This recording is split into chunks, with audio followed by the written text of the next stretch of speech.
Virgil.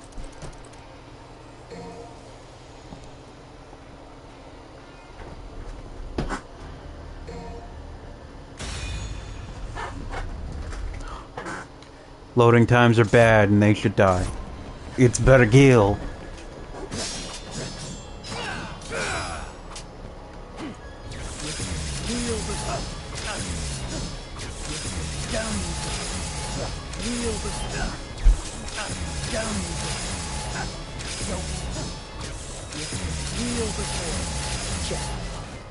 There it is. I will say in this game I really do like the black coat a lot. I think it fits in perfectly, especially with like the very ice blue.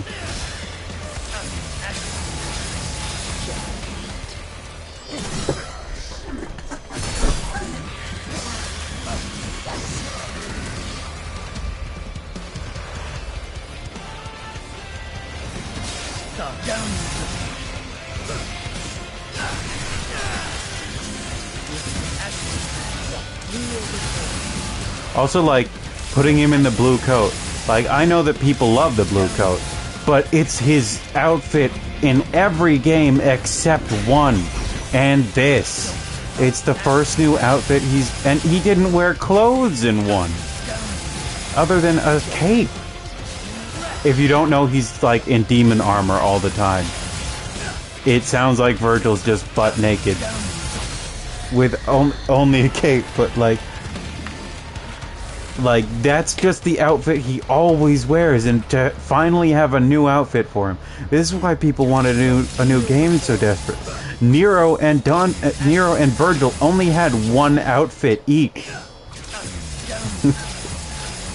Captain Underpants goes even harder core.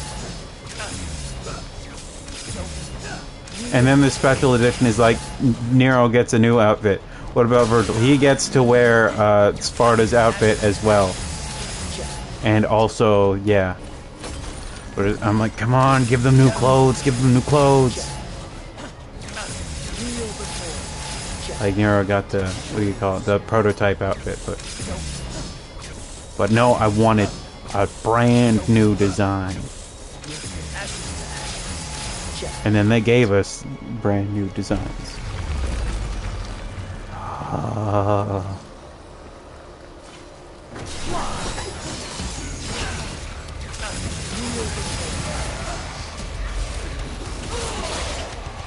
Oh, you're gonna get it.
Now you ha! Get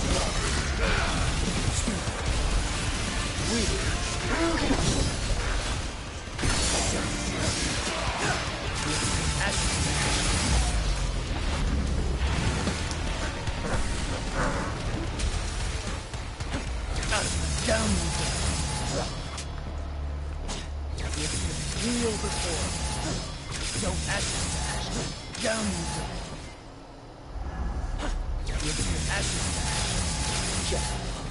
Too slow. Die. Down.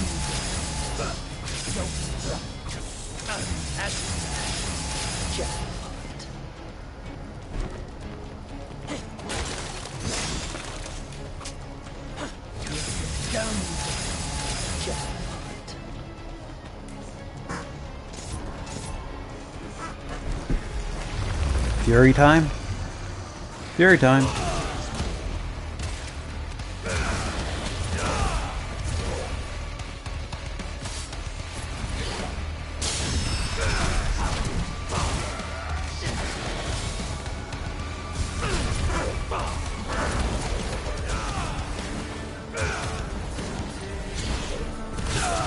Oh, I dumped a bad time in it.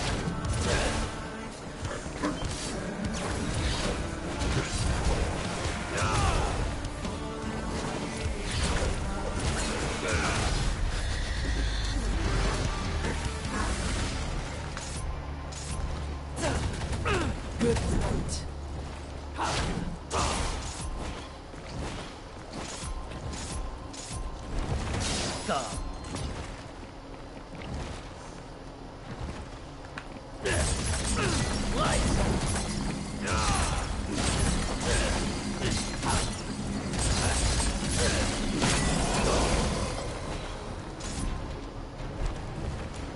Would you mind if I went on a micro rant about something my brother said that is entirely video game related with no real world politics involved? We were playing a top-down action RPG, but the combat was entirely just that was the idea, but the combat was entirely just shooting and like grenades. And I said that it seemed like it was something that could get boring. He's like, how do you like it? And I was like, it seems like it could get boring after a while. He's like, if you keep chuckling. I was like, what? And he's like, and it's just a little weird considering how you like play games that are just combat all the time.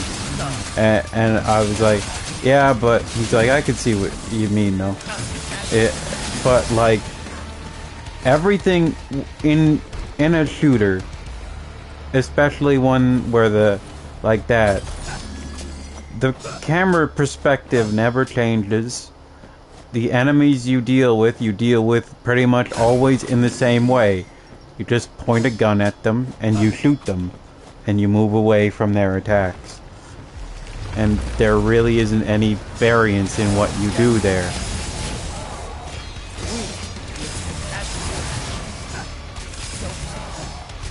And in this game, even if I do the same stuff a lot, it's because I like that stuff. I have other things I can do. But even with a character like Nero, who has minimal weapons, I don't see it either. Now, I have shown you Vanquish, where it, or at least a little bit of Vanquish. Vanquish has pretty much has very few melee actions. Actually, honestly, it has every different weapon type generally has its own melee action. So there are different melee attacks, and they do have different effects. So even in a shooter, they're like, no, this is a thing. And then you can move a lot more. There's like parkour and stuff. Like there are movement options, and you have to manage your resources of energy and ammunition instead of just like out of ammo, switch to a different gun. It's like, well, you can't use up too much of your meter, or else you'll be vulnerable. And like Nero has very few options, but is relative to, say, Dante. Not very few exactly, but he just has fewer, right? He's simple. He has sword, gun, arm, robot arm, right? But he still has different things he can do with all those. They all have different uses in different situations. And different enemies require different approaches. And the thing, and also fighting games to compare. Dear God, even if everything you have is pretty important, and the amount of situations that happen in fighting games are quite complicated.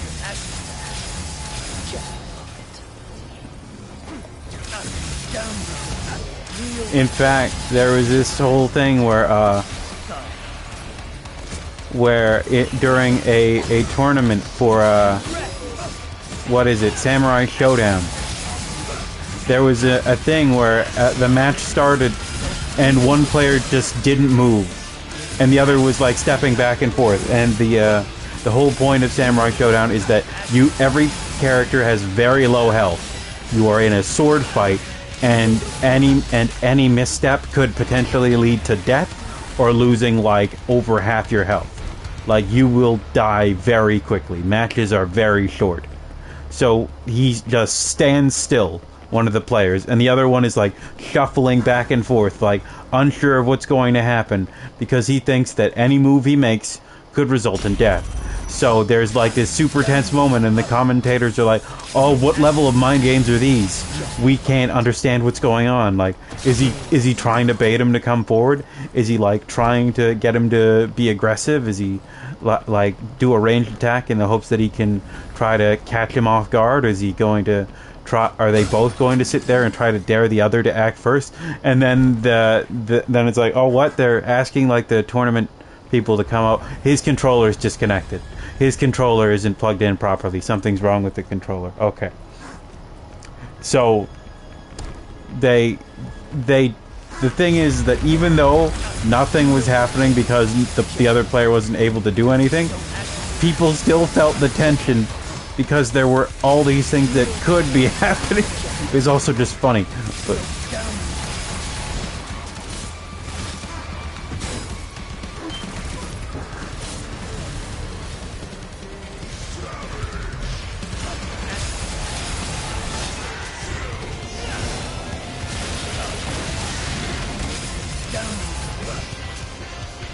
also, that game really was just Diablo with guns in a cyberpunk world. And,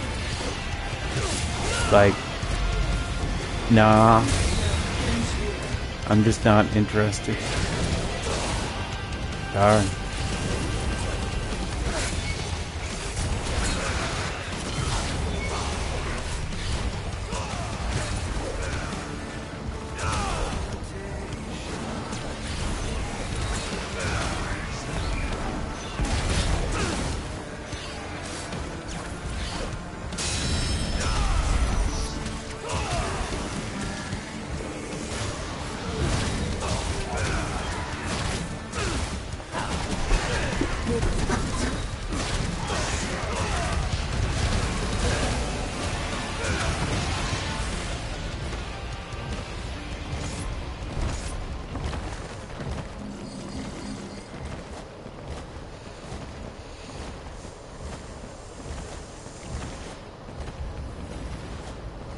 So when they announced this version of the game, the special edition, along with the Virgil DLC, they did not show that Beowulf and Force Edge were in it until the month before. And some people were like, I can't be sure if this is worth it. Some people were really, what do you call it?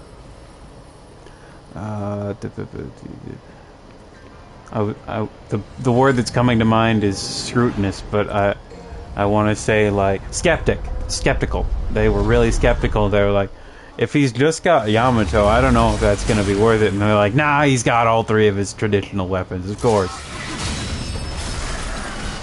And people are like, yeah, okay.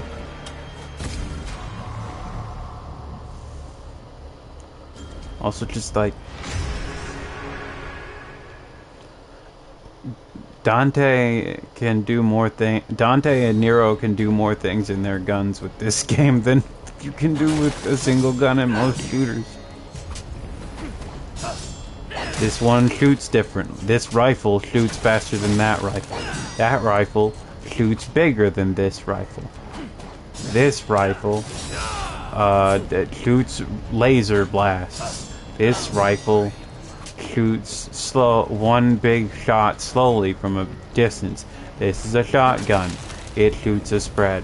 This is a shotgun. It shoots shells that are bigger and heavier. This is a pistol. It shoots quickly, but it's weak. This is a grenade launcher. It's got very limited ammunition. It's very slow, but it can kill pretty much anything. Have I forgotten any? That feels like all the usual ones.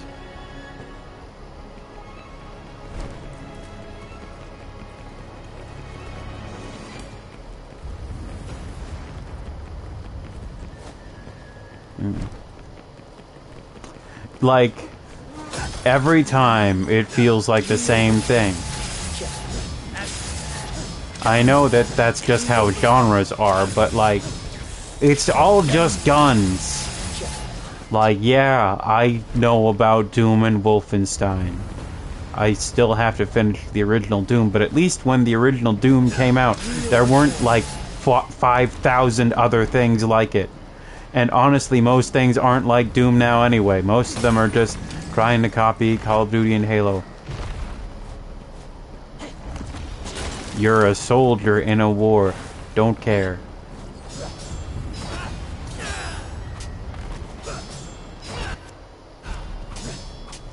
One day I hope to become famous and complain about and become anti-war. Famously anti-war. So at some point someone can ask me, what's your problem with war? And then I can screen cap it and post it and say in all caps, what's my problem with war? And dunk on them.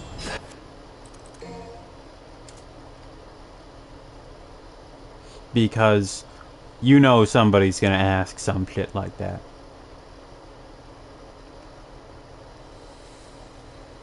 Twirl.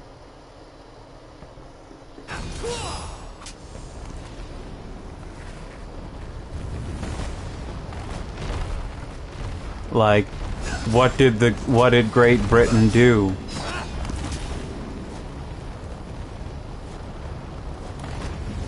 Well, did war do something problematic? Blast! Get lost! Blast!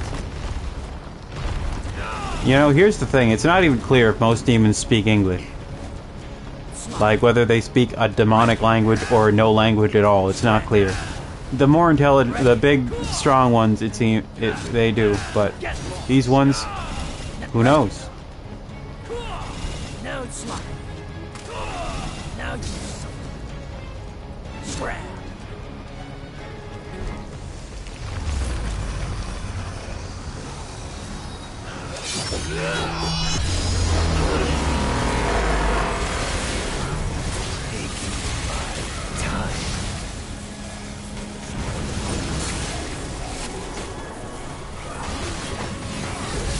Ow. Nah, I should hold off on that.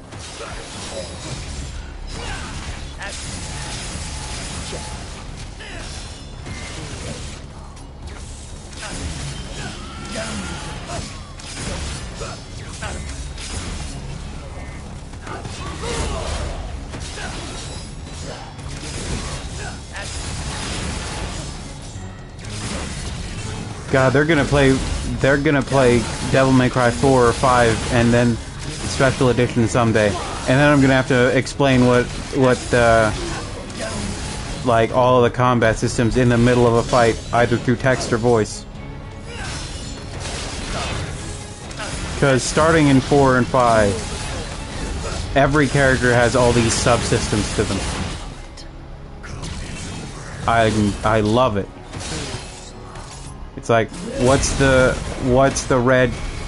red gauge on Nero's on the upper right do? Okay, that's the exceed gauge. Okay, the exceed gauge. Okay, so you gotta you rev it up. When it's revved, Nero's sword attacks become faster, and his special moves and stronger, and his special moves change properties as well as becoming more damaging. Okay, you can rev it up either before an encounter or in the middle of one, and if you do, and it's better to focus on a deep rev than a fast one, or than a bunch of them.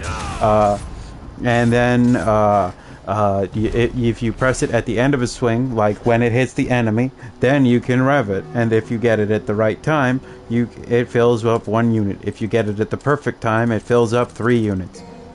Special moves use up all of the meter. Basic attacks use up 1 unit. You have to the idea being that once you get good at it, you can be in a constant flow of your blade being ignited. That makes things look cool all the time. That's what it's for.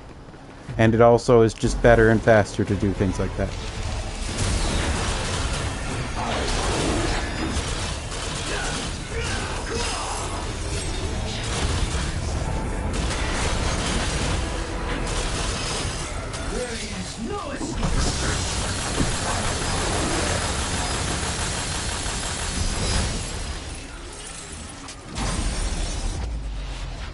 Did it?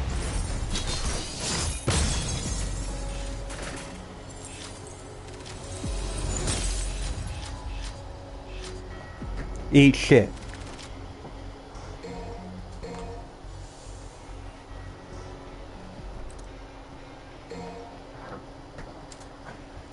I would also just like to say, boy, do some people in the United States just get really uncomfortable when you start to have opinions about the military that aren't praised. They don't know how to deal with. They're like, hey man, you can't say bad things about the troops. Why not? Well, they're... That's it. No more wheels from here. Alright. They're protecting us. Doing this or what? From what?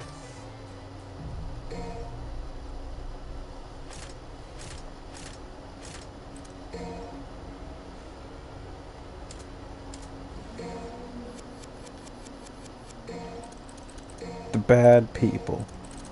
Which bad people? Terrorists. I thought what are you so scared of? They didn't stop 9/11. They didn't stop. How many things did they stop? Okay. Nah, I shouldn't go with that one. I should come to Kind of Bored's YouTube channel to hear all of your gameplay and leftist needs.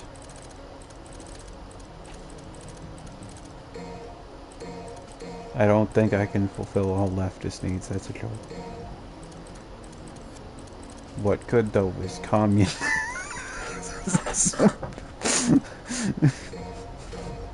No wait, no. I wanted a time slow.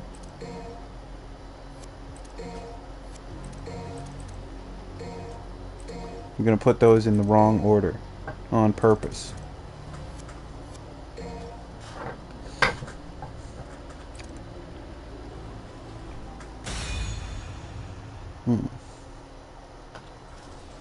Yeah. And like, I know propaganda, but it's like, it's like, you know that the United States goes in wars, yeah? It's like, oh yeah.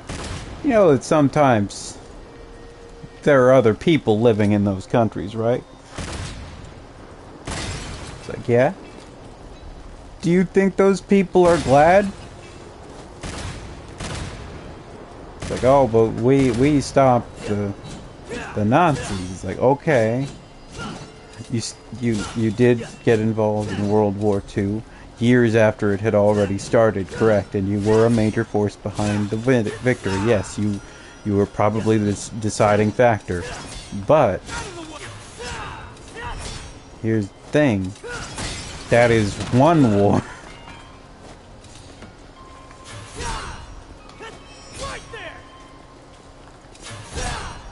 Like the parents, the nations that both of my parents are from, are born in, they have both been invaded by the United States military at some point.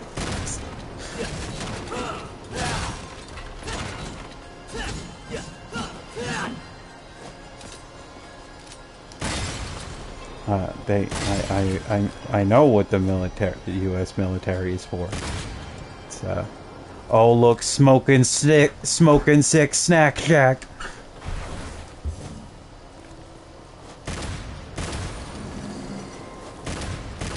What a mess.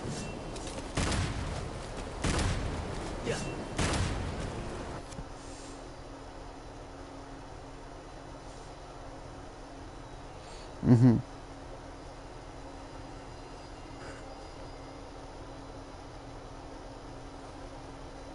Mm-hmm. Yeah.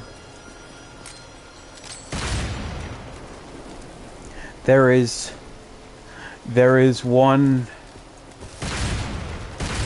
ASMR lady whose videos I liked, and then she was like, oh yeah, and here's my husband, he's in the military. And I'm like, don't start. And I've watched her videos significantly less since then. And I every time I see one of her videos pop up, I'm like, I could say the thing that I wanted to say, which is always something along the lines of, you seem so nice for a bootlicker, but I can't.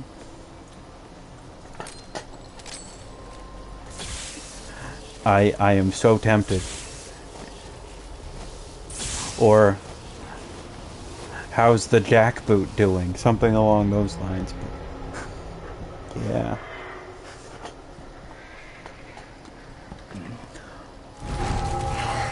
Like, the blatant nationalism gets really concerning when they say things like the baby formula should go to American children, American babies first. I'm like, bro, you're really going for the some babies deserve to eat less angle? Babies, you know, the... Mm-hmm. Mm-hmm. Yeah.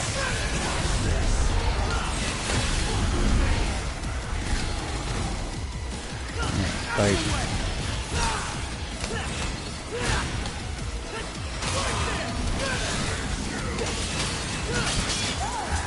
I play Devil May Cry, I talk about One Piece, and I complain about the rise of fascism.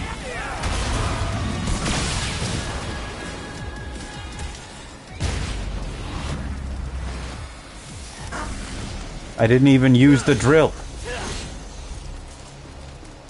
There's another fight with them coming up, so I can use the drill then. I was too busy thinking about other things.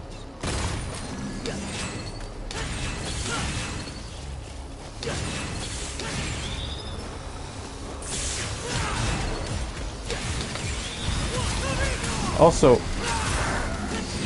you know, what do you call it? they were talking, was wanting a bread tube thing again because I have a disease. And they were talking about thought-terminating cliche. Well, in full he was talking about the strategies of the alt-right and debate tactics they use and stuff. And he was like, one of their favorites is the thought-terminating cliches, either the short quipping. There's the short quippy. What do you call it? The short quippy thought-terminating cliche, and then there's the long-winded diatribe. Both of which serve the purpose of shutting you down. And like one is basically supposed to give off the vibe of I'm smart and know what I'm talking about, and I'm saying a bunch of nonsense that's either difficult to keep up with or so boring or convoluted that you can't really argue against it. And the other one is just supposed to shut you down before or distract you before you can actually, make a coherent point or force you to argue about something else. And then I just thought about like other things that I've seen like that. Like, do you remember like when everybody would like use the term white knight or white knighting?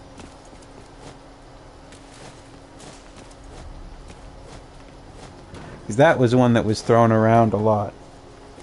It's been replaced now, but it still gets thrown around on occasion. But it's like the not engaging with anything you're saying, but you're defending a woman, so you're just some kind of loser who thinks they're a hero. And I'm like, isn't standing up for other people good? And then there's like, makes you like some kind of lame ass or whatever. And it's like, and then it's like, or you just think he's hot or whatever. I'm like, dude, it's just that you can't possibly. It's like, no, it's a, but I think you're being an asshole is the thing. And I don't think he deserved that treatment. It's like, nah, you don't respect them because I don't, or whatever. Or even just simply think, yeah, maybe you shouldn't talk about other human beings that way. Oh man, so I haven't interacted with her much on stream, but there was like this long about an NPC in Dragon's Dogma, and you've seen some Dragon's Dogma at this point. Someone went on a long misogynistic, racist diatribe against an NPC in not Elden Ring, in Dragon's Dogma.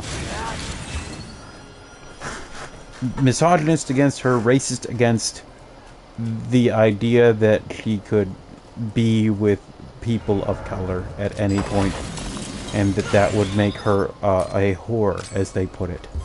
And I'm like, wow, okay. She is a romanceable merchant NPC, and it's in Dragon's Dogma, a game where you can really just, where the NPCs aren't that important. Like, you've seen what I do in most of the time in Dragon's Dogma. Run around, climb monsters, try to do things, have fun. That's what most people do in Dragon's Dogma. The characters aren't that interesting, but like, this, I saw that and I'm like, this dude has issues. I want to look up that comment and see if it's still there, because it was there years ago, and I was like, what the hell is wrong with you, man? That was there in like 2016 or 17, I want to say. And I was concerned. I'm like, is this how people talk?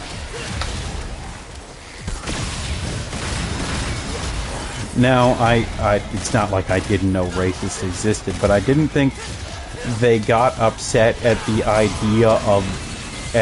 the ideas they had made up about fictional women that much.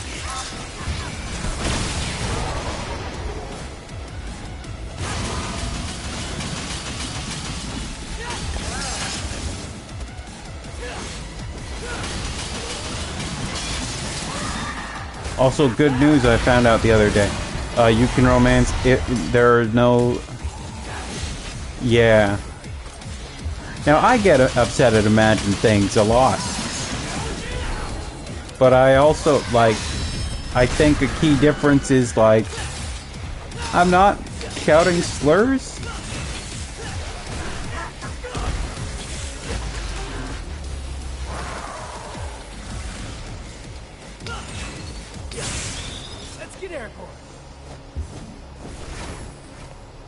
Peeking into different corners of the internet does give you insight into how other people are.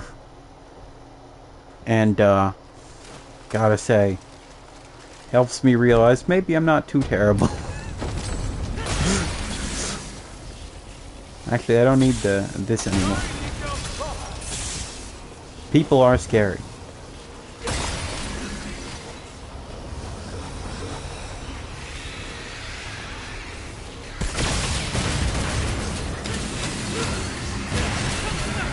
Oh, I did not mean to do that.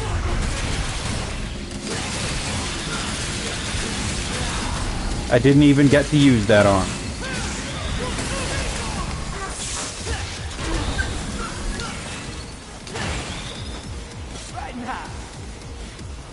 Like, whenever people try to, like, get me onto the anti-feminist bandwagon, which happens when you hang around dudes who like anime and video games and comic books.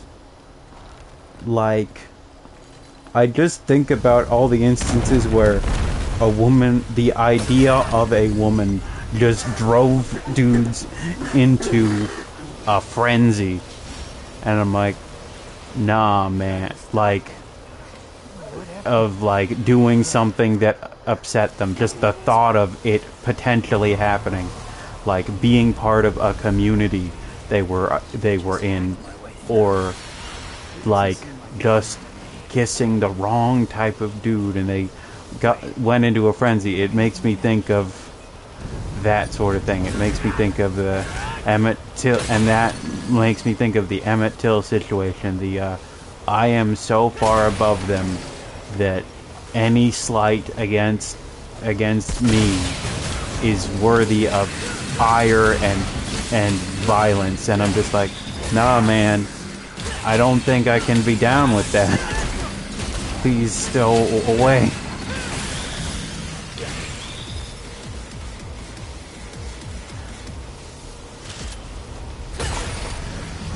And when my dad was like, oh, you don't think that, like, women are the problem, basically? I'm like, no. I don't think most societal problems can be boiled down to women.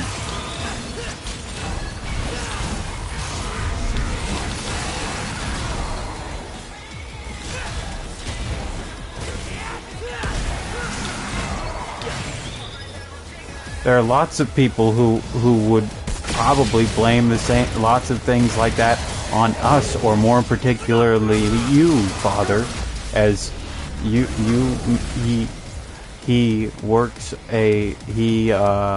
was not born in this country and he has a job, and lots of people would be upset at that.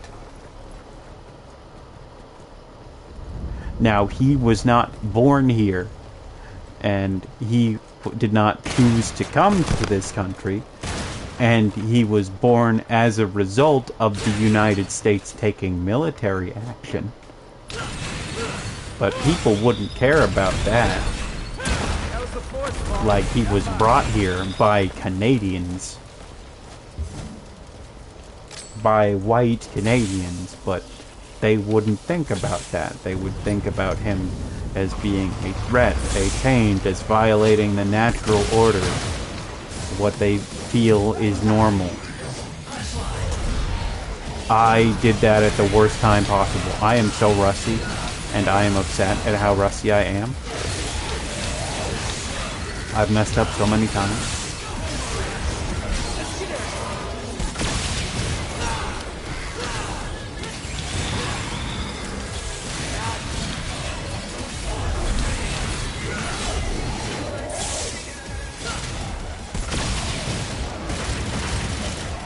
Like, I didn't know, I was so very angry in that moment. Like, I didn't, and all the moments he said the awful shit, I was just like, you know, just a lot of the people that would agree with you, if they did see your face, they would not want to get along with you. They would not want to agree with you. They would not consider you to be as valid a person as they are. They would not respect you or your opinions or your right to hold them. They would think of you as an invader and someone who is... and they would... If you mentioned to them that you had children with a white woman at some point, they would probably want to kill you.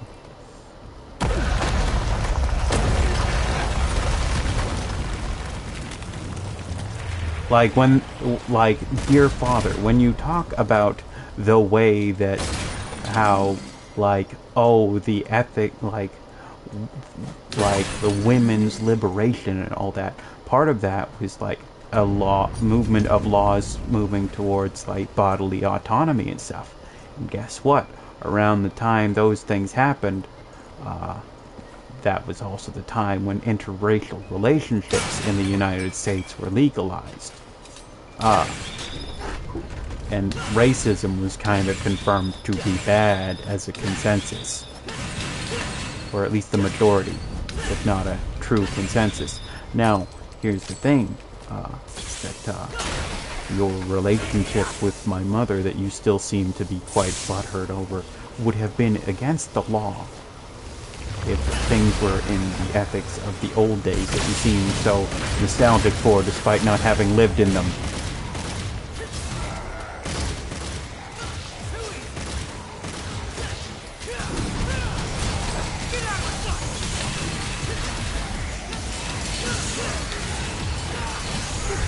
Like, oh, since women were allowed to, like, since this point, women were allowed to have initiated most divorces. Like, well, yeah, they weren't allowed to initiate divorces before that.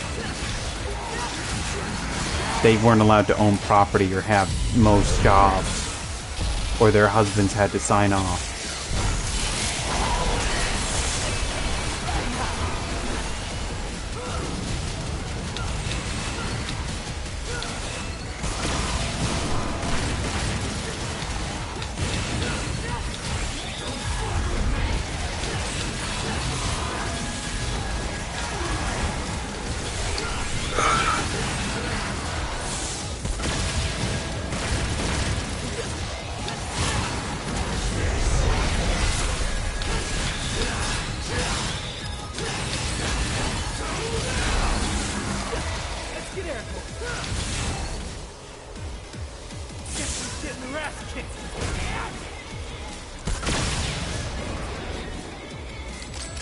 Who's up next?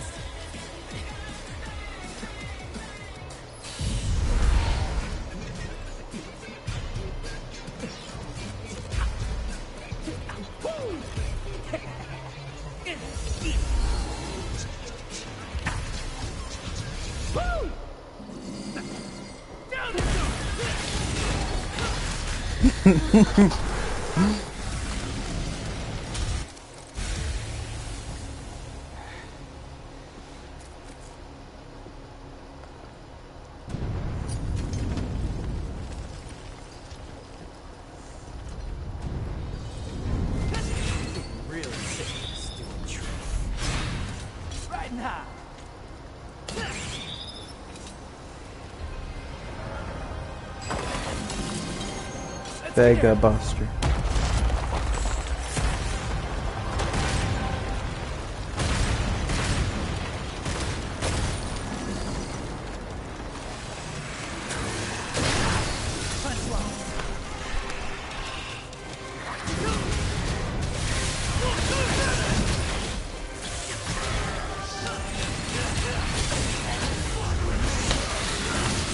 One of the things that's so aggravating about the whole anti-feminist movement and the Dave Chappelle and the turf Dave Chappelle, J.K. Rowling shit is like, you do realize that these people are people that you should probably try to be allied with, that you would have been in their position 50 years ago,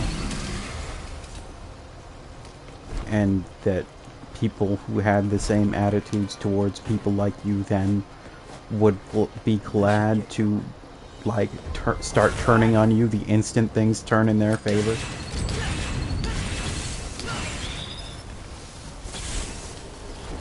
Anyway, Devil May Cry. I don't know. I'm sorry.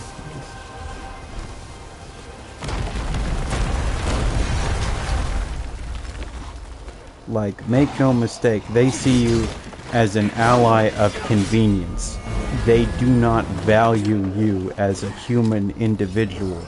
They barely consider you to be human, if they do at all. They certainly consider you to be beneath them, and they will not stand for you after this war is over. Whether your side wins or not, they don't care about you.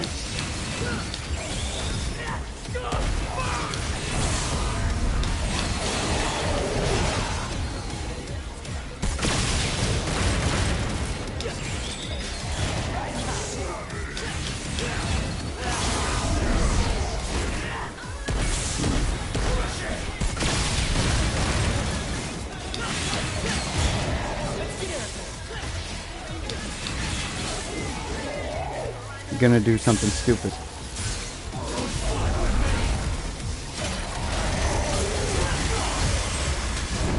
I love doing stupid shit.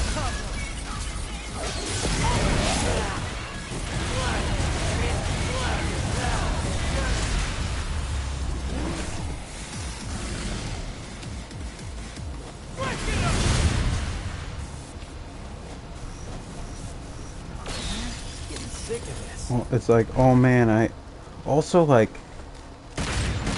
did J.K. Rowling the self-proclaimed feminist just said nothing? They said nothing for like weeks about Roe v. Wade. It seems like something she would have opinions about.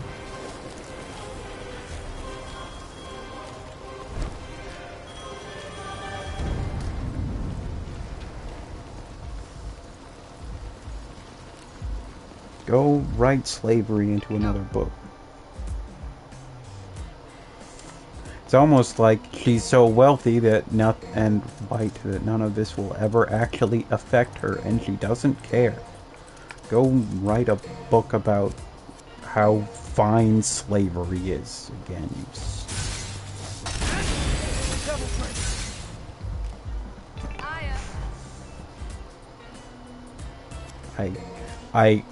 When I heard, like, I had heard the whisperings of like the Dobby shit before, and I was like, oh okay, and then it's like, yeah, and then they don't free the rest.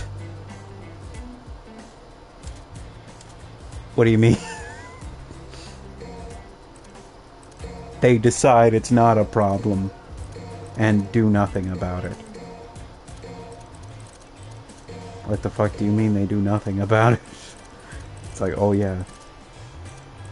The heroes decide slavery is okay and just leave it alone.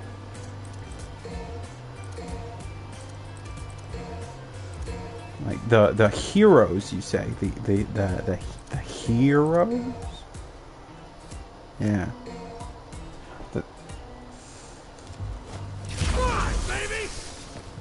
Like, see, here's the thing. You either have to incorporate it fully into the world, or just say, oh yeah, these people just this one particular family commits slavery. In which case, it's like, well, where are the other elves? And it's like, I don't know.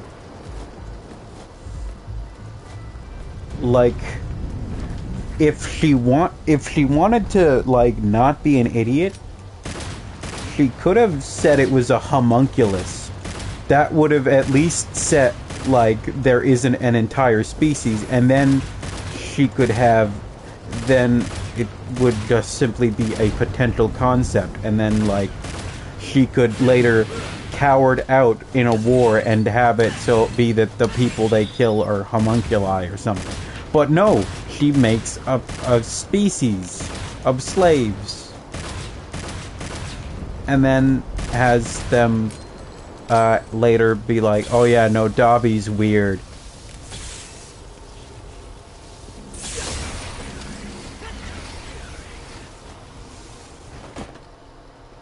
For wanting to not be a slave.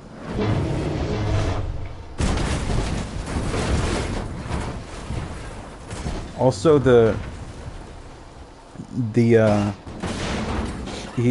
Sean goes into the point where it's like, it doesn't, like, the attitude that, like, it doesn't, like, you may be a racist, but your racism is incorrect, because some people who fall under those categories excel or whatever, and it's like, it doesn't matter if they're incorrect. They don't care. They consider them to be less valuable as individuals. They don't care how well you perform. They think you're worthless. And you, like, it doesn't matter if people who consider you to be subhuman or inferior, what their opinions of you are, they're invalid because they're bigoted nonsense. It doesn't matter how right or wrong they are.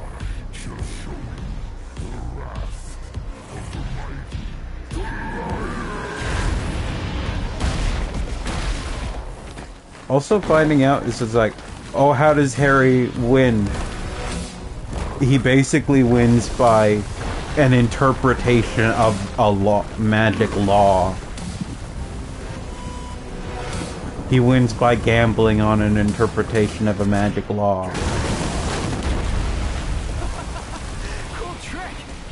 Hey, do you do parties? That's after 7 books. That's okay. So, let's get into other combat-oriented finales where they kill the final boss. Okay, so let's see. How does Luke overcome the Emperor and Darth Vader? He overcomes the Emperor by choosing mercy and love over violence. Even though he has dedicated years to violence, he has learned that violence doesn't really solve things. By choosing pacifism and love over violence, he inspires Darth Vader to action. Oh, that's nice. Yeah, that is nice. Like, I didn't like it already. I thought it was kind of annoying and stupid. But, like, I never consumed Harry Potter when I was younger, and I just thought it was boring. But, like, a lot of, I'll be honest, cute girls liked it, so I tried to at least get at least a little invested in it.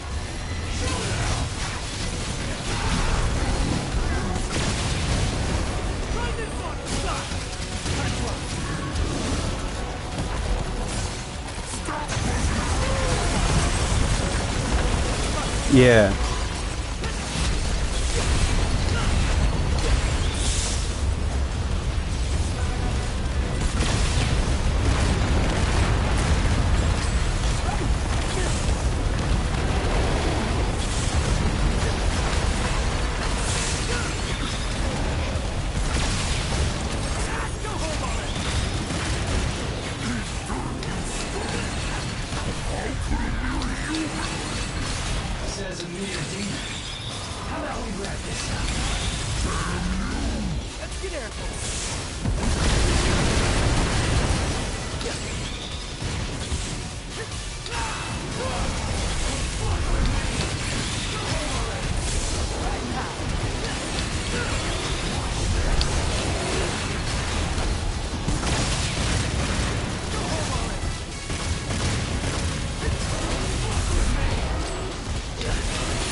but like the solution to Star Wars being not non-violent instead of like that it is an emotional growth and like a philosophical solution in a series that is like about that is heavily lifting from Buddhism to be like, yeah, it's the enlightened answer instead. And then it's like, oh, but what does he do? He manages and this whole thing that has been about like episodes 5 and 6 focus a lot on corrupting Luke, and episode 4 is like how Darth Vader, it's like, oh yeah, your father died, and then it's like, oh, what happened? Oh, well, actually he was corrupted is the actual answer. And then it's like, well, what happens to Luke is that he in fact manages to wow.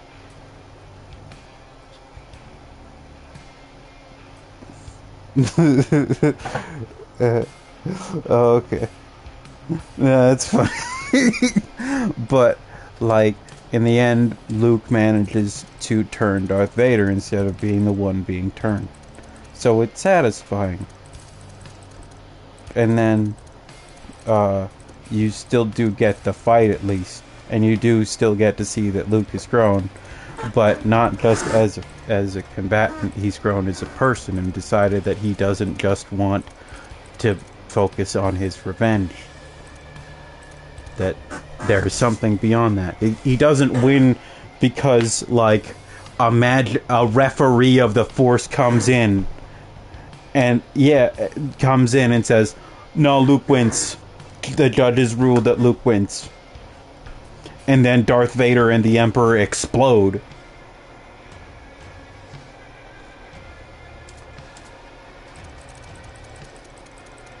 That would suck.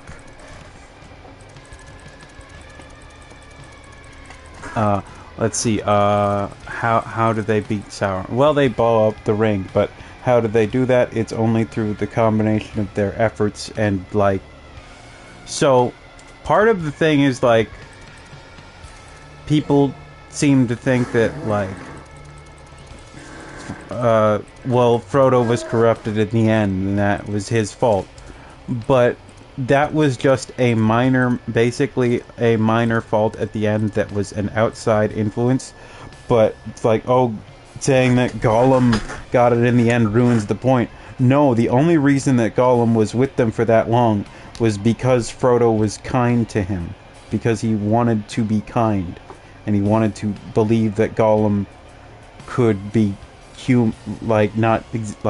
could be human, that he saw the humanity in him, you know, like that he was a person and that he used to be like them. He saw him as more than a monster, and because of that, that's why the ring was destroyed in the end. That even though Frodo had been corrupted right at the very end, the kindness he had consistently shown and had held out for so long was that it ended up like paying off and the ring being destroyed. It wasn't just, oh man, I guess it's stupid and Gollum wins. No, Gollum saves the day. Yeah, Gollum saves the day because of Frodo being kind the whole time. The part where he thinks that Sam stole the food or threw the food away is fucking stupid, of course.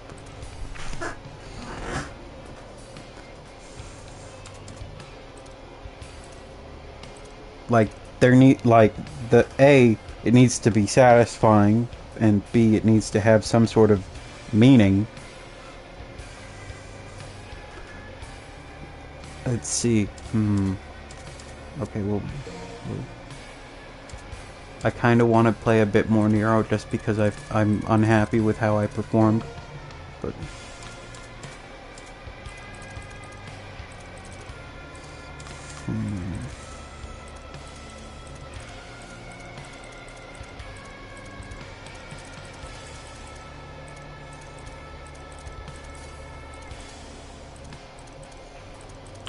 God, I love stories, but I'm just trying to think of another one that's like a saga that ends with like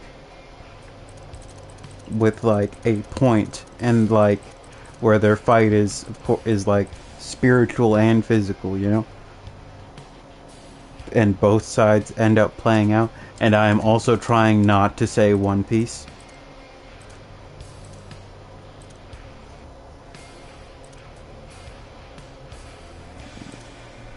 We could say Goku and Vegeta, where Goku wins because he was willing to sacrifice himself, and by being kind to his allies, even though they were weaker than he was, and he still valued them, even when he managed to basically win against Vegeta in what was a fair fight.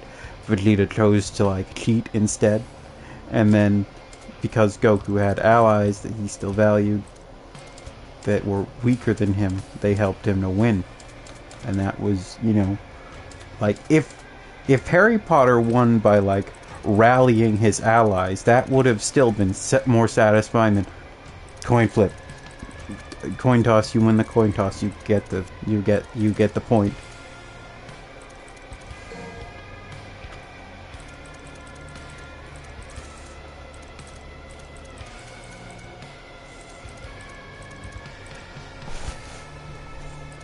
Harry Potter seems really stupid.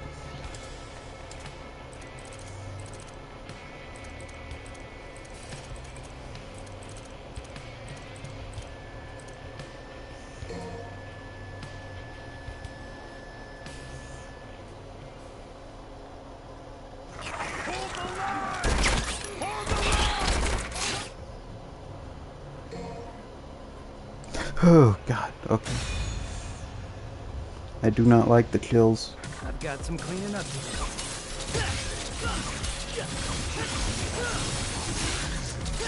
Out of the way!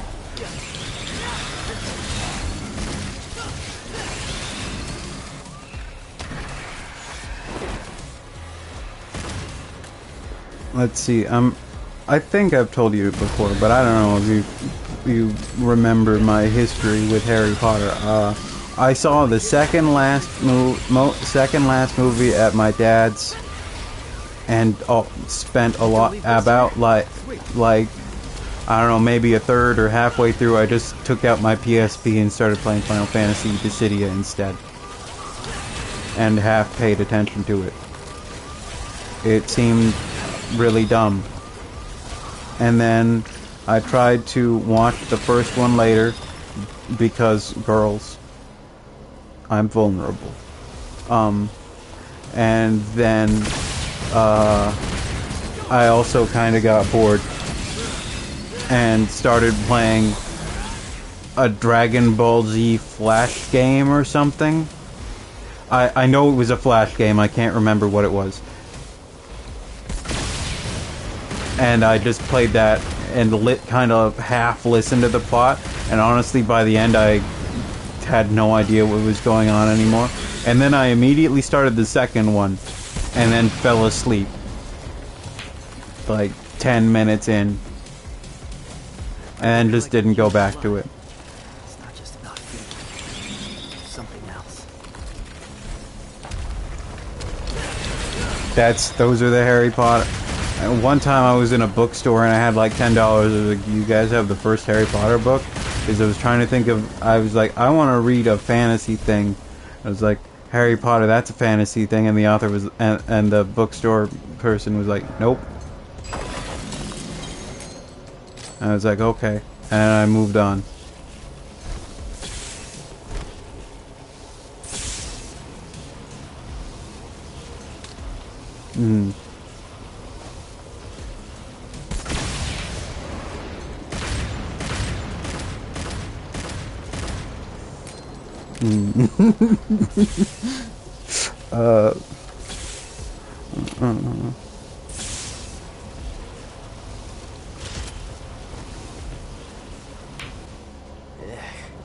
What a lovely house plant. Incinerator! That's what makes it Like that? And have some more. Swing it. Right now.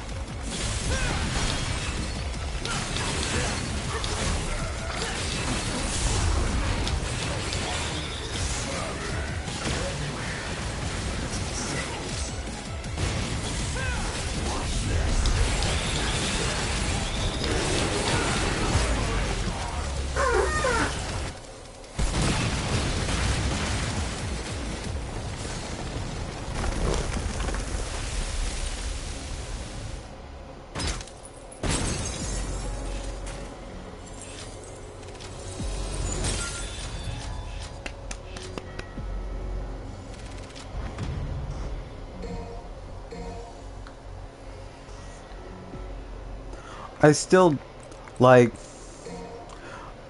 the way that.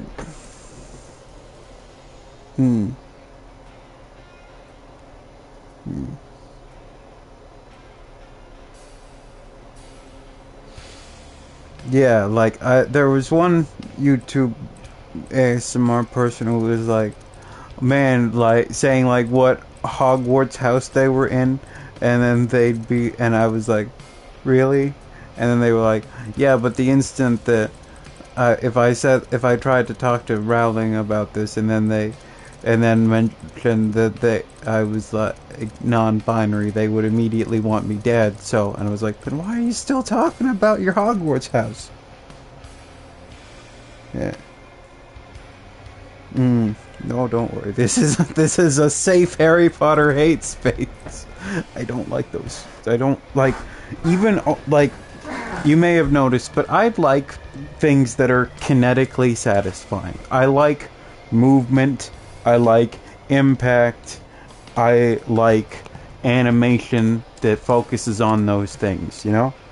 And just like when I saw like what was the climactic duel, supposed to be the climactic duel between Harry and Voldemort, and it was just them pointing sticks at each other and lasers coming out, but like electricity coming out. I was like, people were waiting for this for like 12 years or whatever.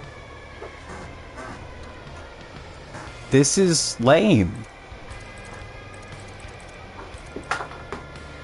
And then everybody around me was like, yeah, they're over. I love them so much. The ending sucked. And I was like, oh, okay. Well.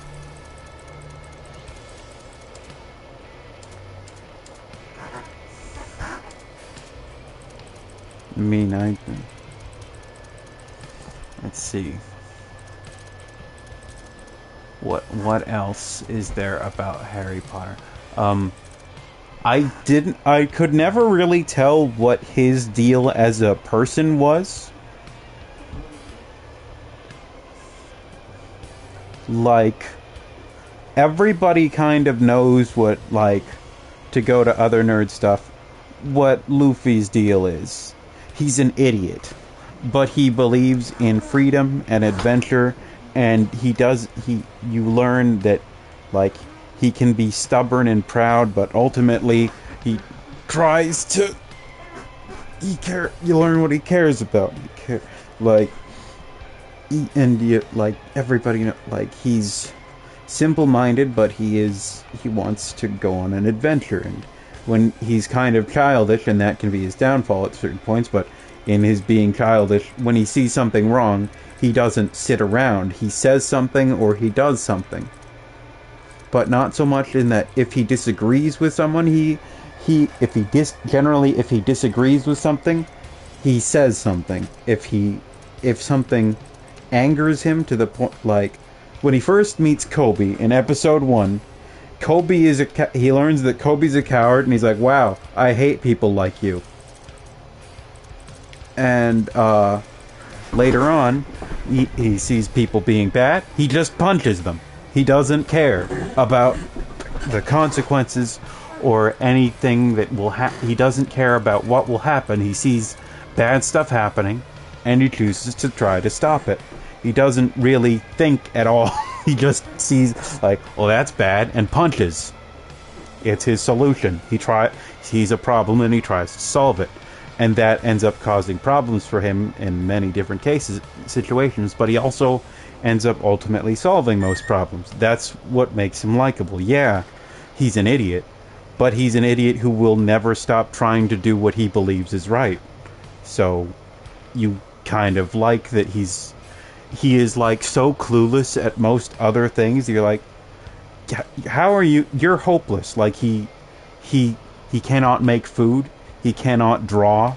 He can't read a map very well. He's not good at piloting a ship.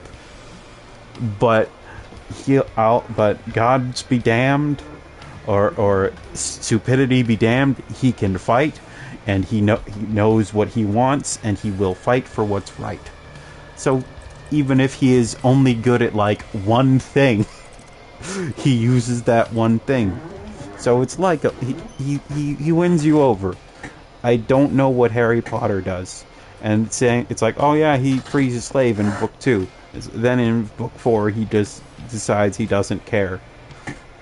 He shows there's nothing you can see to argue that he cares. He does not view it as his problem. And I'm like, what? Yeah.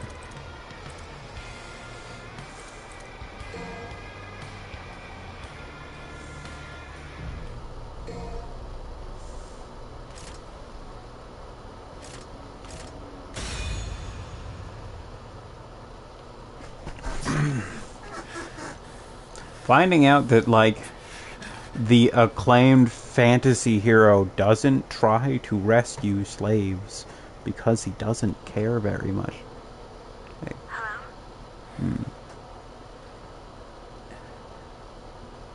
Nero? Is that you, Nero? Then there's... Something happened? Alright, you know what? We can talk about Dante and Nero as heroes. Nero is largely antisocial and kind of bitter in a way. Because he's something of an outcast who just doesn't really get along with people that well.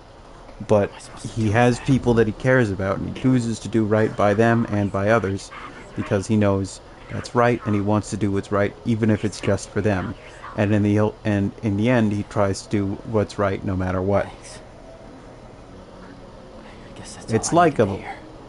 That's my point being that heroes should, like, if your hero doesn't consistently try to do what's right, it makes it very difficult for you as a viewer to consider them a hero.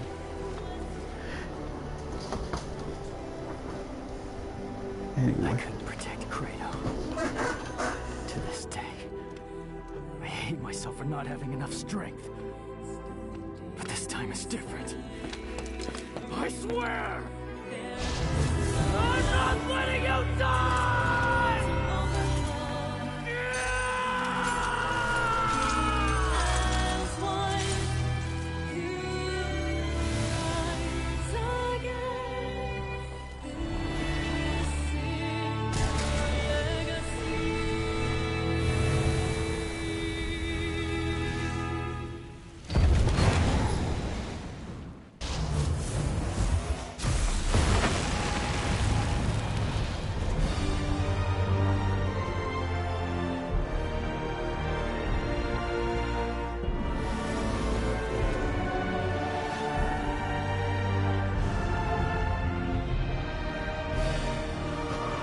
He.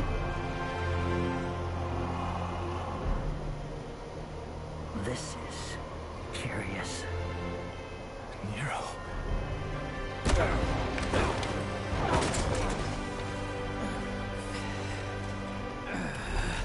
What form of power is this? What the hell?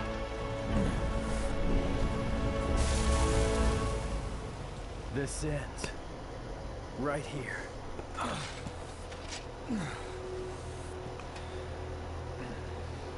Listen to me. I told you already. This is not your...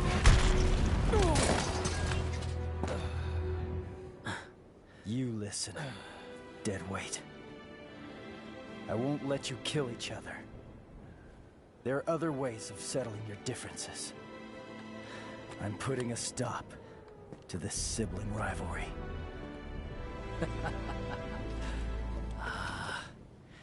You came all this way just for that. Virgil. V. Whatever you call yourself. Dante's not gonna die here. And neither are you.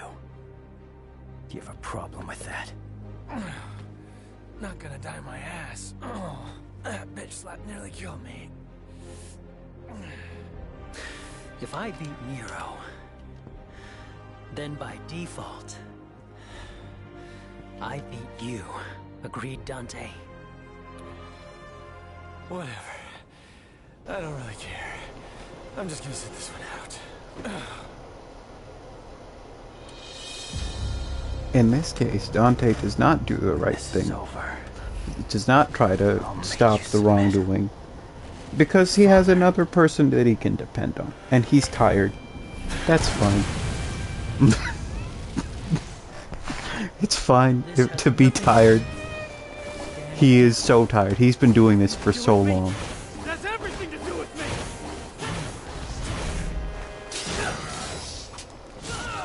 Then we bring up Alucard, where it's a little bit more complicated because he has technically not done. He is alive in all but like one Castlevania game. He participates in 3 of them. There are like 16 or something. He is usually depressed or asleep in most of them.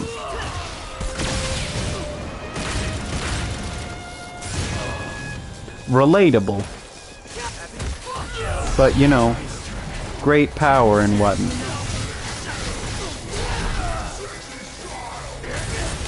Damn it.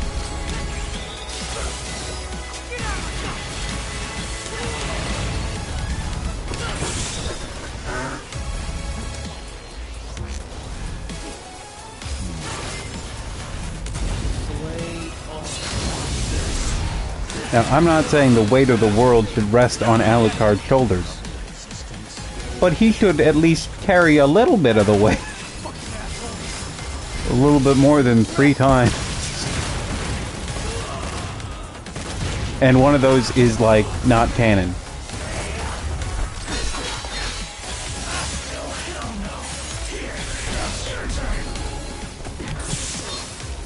So there's one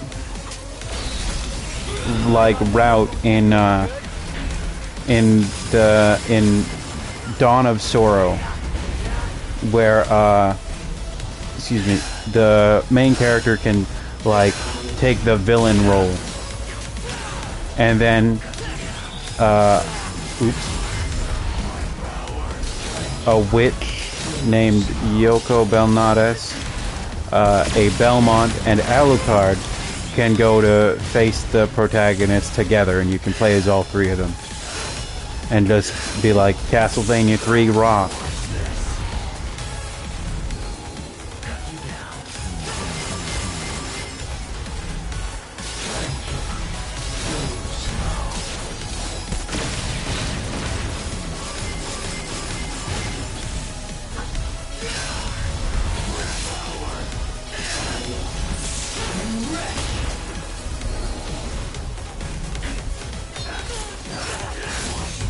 I'm doing so poorly. I'm just thinking about Castlevania, I'm sorry.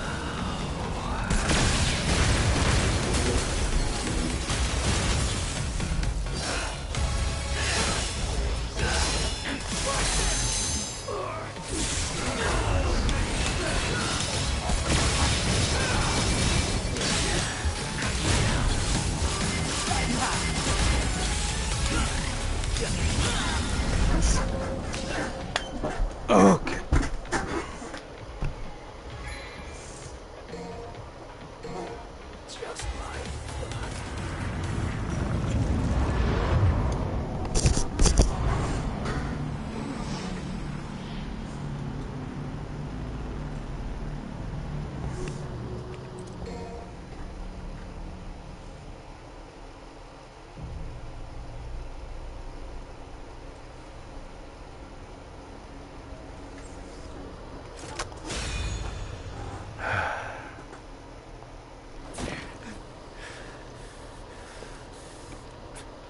This has nothing to do with me.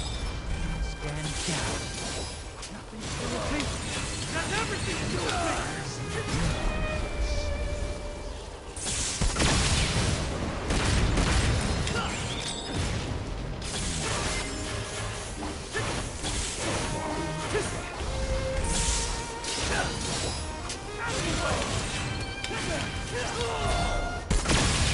That wasn't my usual combo. I don't know what I was doing there. I was also thinking about other things. I was thinking about Gurren Lagann, if you want to know. I'm doing the jump too early. I'm skipping steps. Thank you.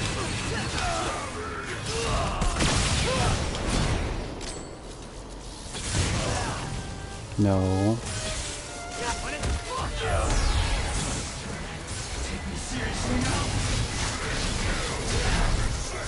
Luckily, I was close. If we'd been a little further away, that wouldn't have worked.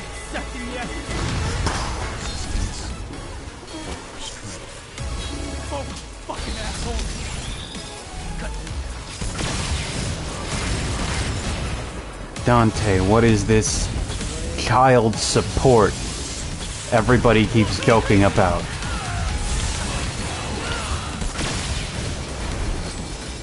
Lady and Trish keep making jokes about child support. What does it mean?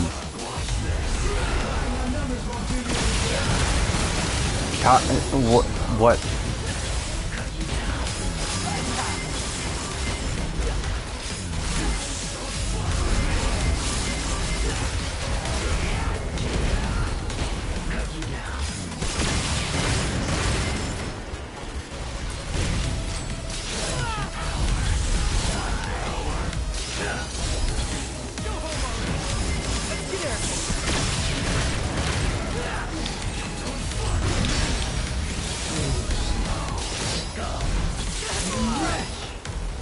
I feel that I was good at these games at one point in the past.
That was close. Not as good as I was hoping. Interesting.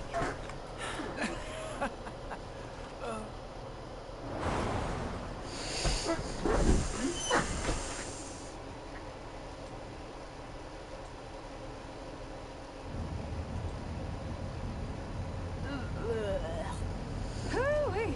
I'm still in freaking shock. About what? Duh. Your arm? Who the hell grows an arm back? It's just weird. It's like a lizard tail or something. Look, I don't know. It just grew. I mean, are you kidding me? Lots of weird stuff happened. There were demons and scary plant roots and arms growing back. Lots of stuff. Do you know how much love and care I put in that devil breaker? Nope. This arm? It's nice. So, how's it feel? How's what feel? Saving the man who killed your own father. Heard Dante killed Virgil once.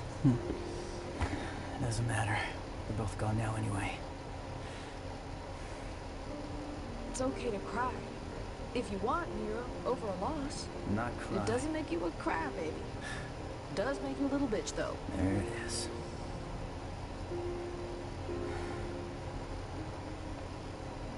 You think I'm a demon?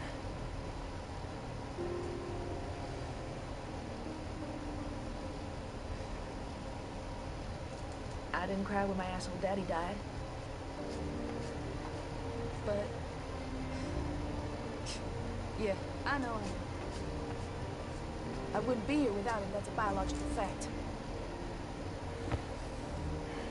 Right. All I'm saying is, tough guy, it's okay to cry if you want. I'm Devils not cry. crying. Devils cry. I'm not gonna Kittens cry. cry. Will you Meow. shut up? Will you Puppies stop cry. it? Look at you. You're Why don't you nobody's cry on my crying, all shoulder? right? Stop Come saying on, cry on cry. my shoulder. I know you You wanna. say cry again. Devil may cry. You said it. Hey, yeah. Yeah, I'm coming home. I don't want to spoil it, but I got a surprise for you. Oh yeah, he's got a huge surprise. You shut up! No, Kirie, not you. Nico, you know, and a big mouth. What the hell's your I problem? like how Where'd you Nero learn to drive? talks to Kyrie differently from anybody else. Hey, sorry, I gotta call you later. It's time to get back to work.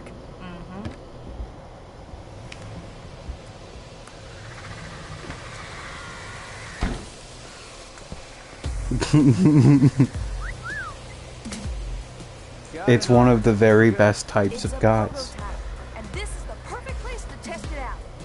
Look, you're gonna use it, and it's It's a work of art. Gotcha. and it ain't complete without you. Well, how sweet.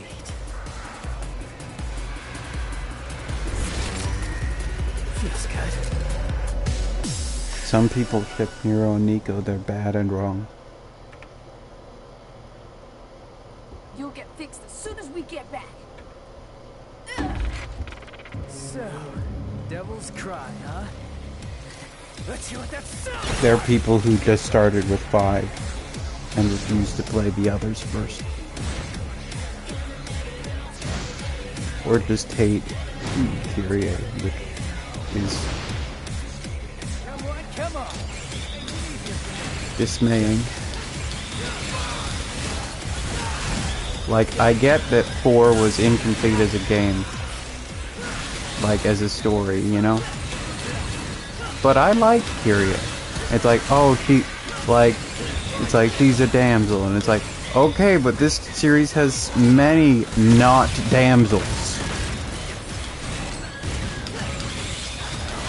I know that trope has, shall we say, issues.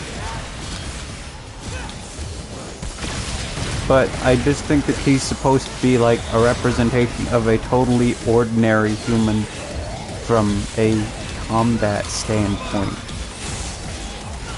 She's supposed to represent goodness and purity and humanity. And I know it's not necessarily good, but I don't think that's, you know, horrible. We have Lady and Trish, and Nico, even though they didn't get to do anything in this game.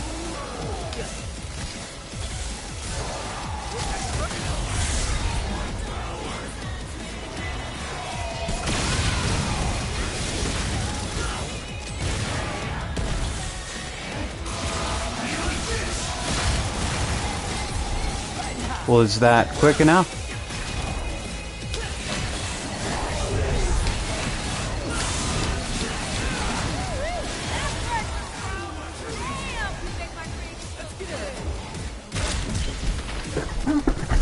God, I'm never gonna stop loving you, Hero. You're so cool. Unless they, like, ruin you, but then I'll just go back to 4 and 5. Guess that's the end then. I feel very bad for the people that get their characters destroyed. So all we gotta do is cut Rest this in thing peace, down. Luke Skywalker. That's right. I'm more than capable of handling this on my own. You're gonna need some help. And someone to give it I have a lot of mixed feelings about The Last Jedi.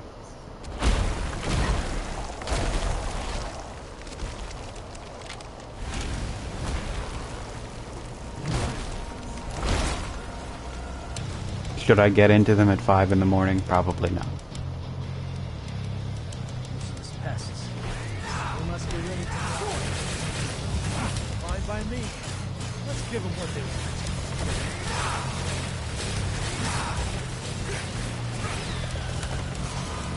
So, I have.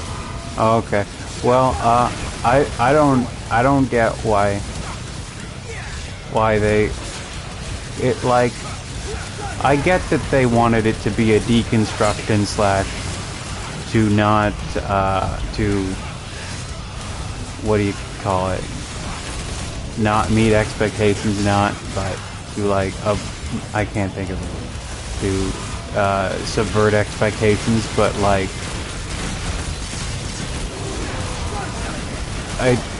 why would you just say, yeah, Luke pulled a gun on his nephew effectively.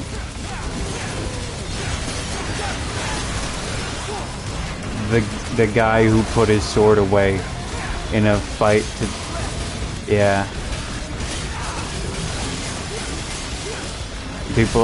People, meaning people on Twitter and Graham, are like, it's the best Star Wars movie. I'm like, okay, here's the thing, Graham, is that I never know how genuinely you like things. Because you like a lot of terrible things, and some of them seem to be, yeah, I love things that are terrible, and no, I think this is good. I know, it's like so the two people in the server where we met that I talk to most both have like the like sort of like an opposite penchant where like one will basically be like, if there's a popular opinion and an opposite popular and something that's the opposite, their opinion will either be like completely in line with the popular thing or absolute opposite, and it's always confusing. And Graham is like the, I'm just here to cause chaos. I love loving the controversial and the wrong and the bad I think something that, from my perspective, is that one of my favorite people on YouTube once said, I never want to watch a movie that's a 5. I want to watch movies that are 10s and 1s. I would rather a movie be a 1 out of 10 than a 5. And I think that's just how I think Graham prefers things. He'd love his art to be great or fucking terrible. Like, he would rather watch somebody's home movie than just some mediocre Hollywood movie.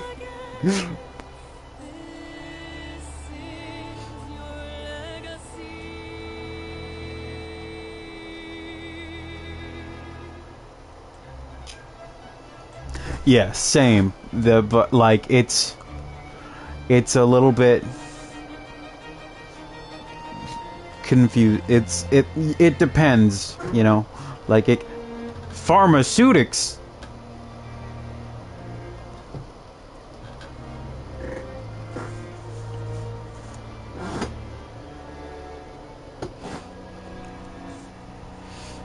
But in conclusion, I'm just saying words wrong at this point, just on purpose. I don't know what the people like. I think he likes that it's fucking with the audience and jerking them around a lot, and I think he likes things that upset people at least a little bit. And but I don't know what is in there in the core as a movie that people. I don't like that Finn just never gets to do anything after apparently after what do you call it, Force Awakens. He just runs around on a wild goose chase.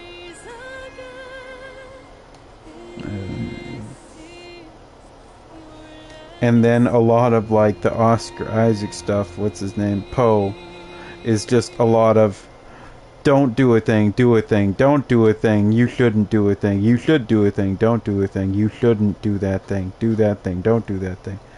Like,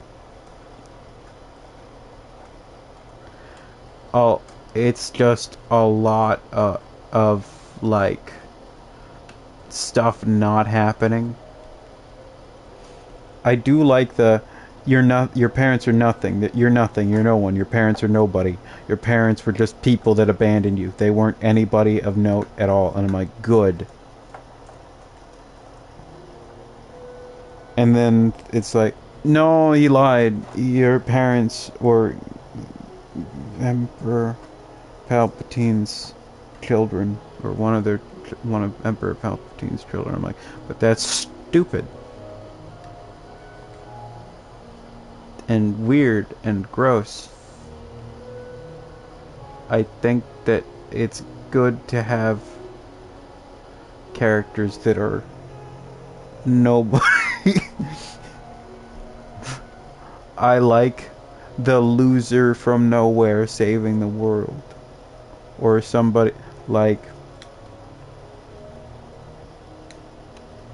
Simone from Gurren Lagann is just a stinky, smelly kid. Yeah.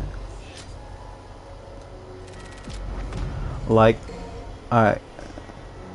Anakin and Luke are both like heroes of prophecy.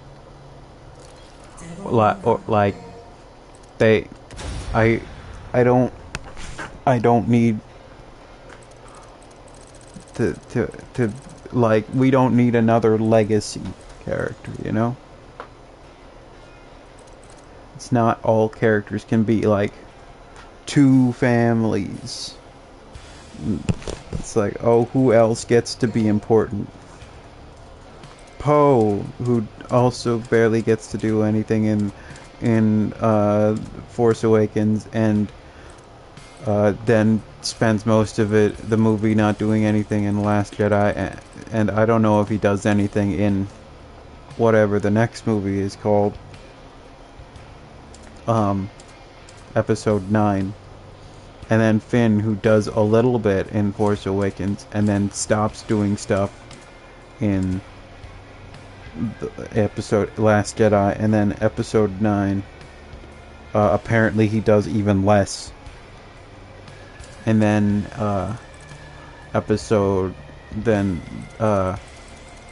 it all ends up being about Rey, but they just keep changing their minds about Rey, and it becomes an incoherent mess. And in tying Rey to like to just like, I don't know, making her like the linchpin for everything, since they mistreat the other protagonists, means that she's the only person you like, main protagonist you have left to really like.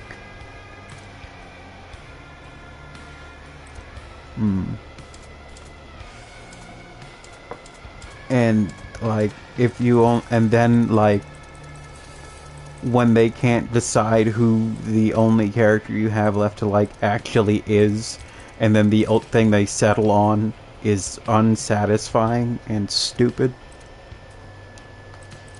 it's just kind of takes you out of it, because you have no, like, they won't give Finn and Poe enough time to be liked. They don't let them do anything. Then it's like, alright, well, what about Han Solo, Luke, and Leia? They die. What about Chewbacca? Chewbacca is not going to do anything. What about Lando? Well, he's only in Episode 9 and I haven't seen it, but I doubt they let him do anything either.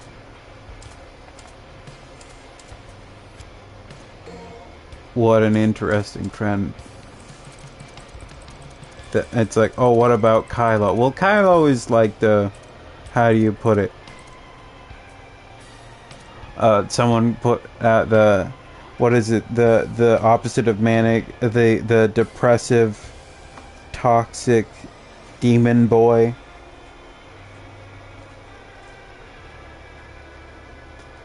The depressive nightmare demon boy, and also the Sasuke syndrome, or the chronic backstabbing syndrome, but like not fun. I find characters like that annoying a lot of the time. Like, not because I don't care for shifting morality, it's just like, I'm making a bad choice because I'm upset, but they don't put a lot of weight behind it a lot of the time, because everything's focused on the protagonist and you don't empathize enough with the character who turns, and it really just is irritating more than anything. It's supposed to be tragic, but I'm like, oh my god, shut up about your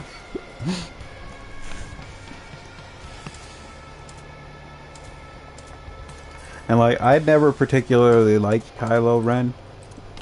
I like that he was emotionally immature and unstable. but that's all he is, and he doesn't really change until apparently episode 9, but everybody said episode 9 was bad. Like, episode 8, he also becomes, like, more manipulative. But, you know,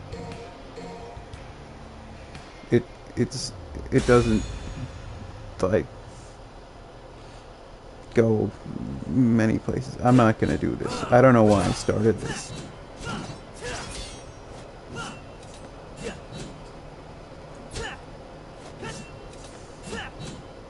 Big sword. Big gun.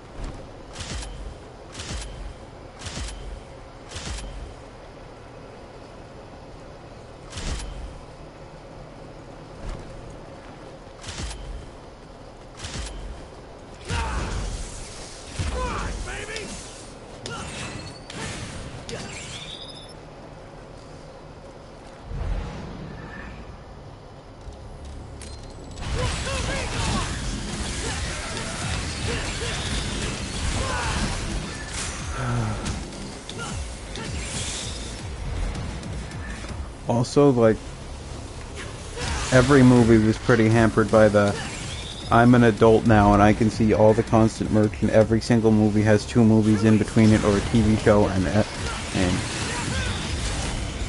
it's just like,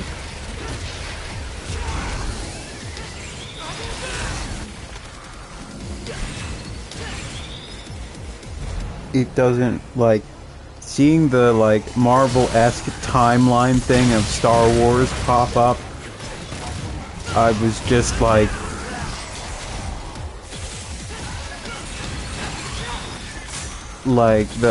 here's the timeline for our Star Wars releases. I saw that came out, like, before episode 7 did, I think, and I was just like, oh boy.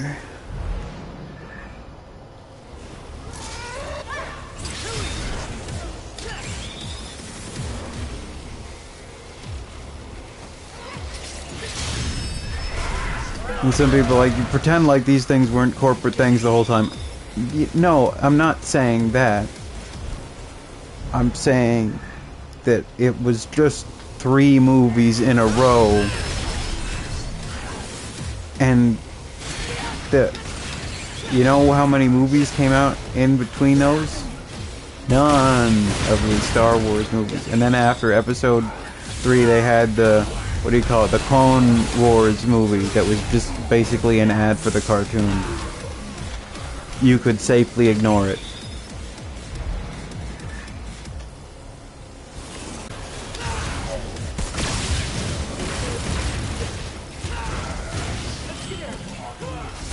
It was pretty good, though.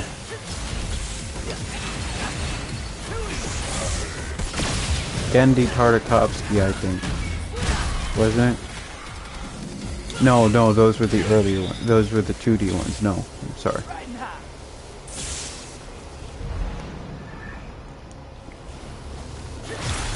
Like, Star Wars has always been blatantly about profit, and merch. But it feels so excessive these days. Oh, okay. Did you get to see it? I've heard that. I see. It seems like a lot of people still like the Clone Wars stuff.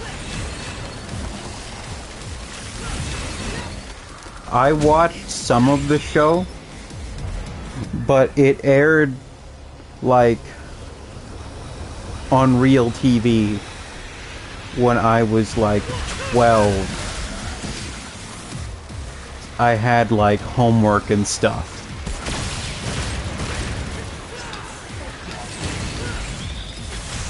And some days I would have other things to do and all that.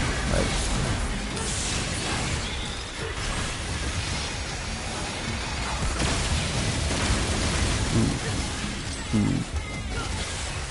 I also know that, like, somebody else has brought this up before, like a streamer or podcaster that I watched or something. Like, where, like, everybody seemed to hate Ahsoka.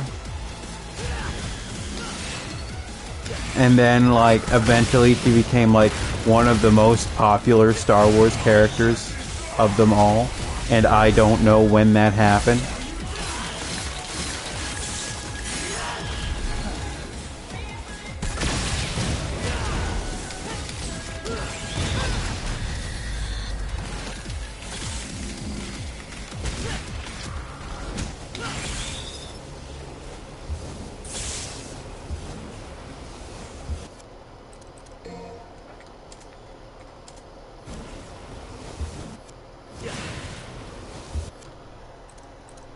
Yeah.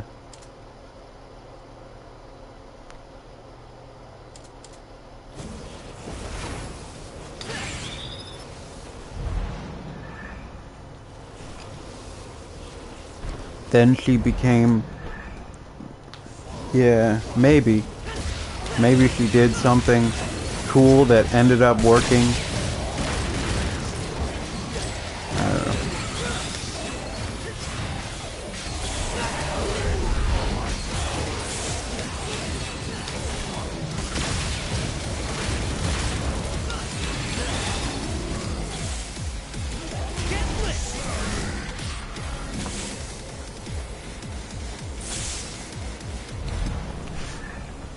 Or maybe just the loud whiners stopped watching and everybody else just continued watching the show, and guess what? The characters changed.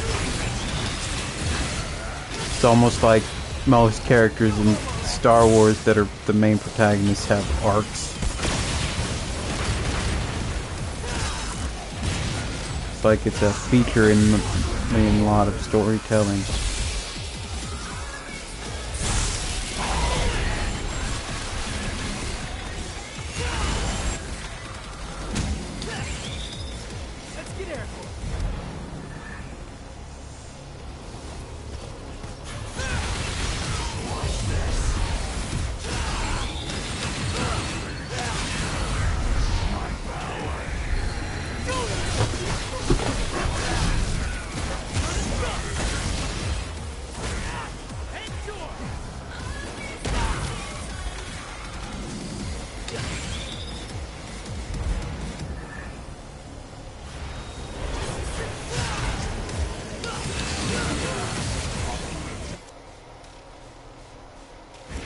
Yeah.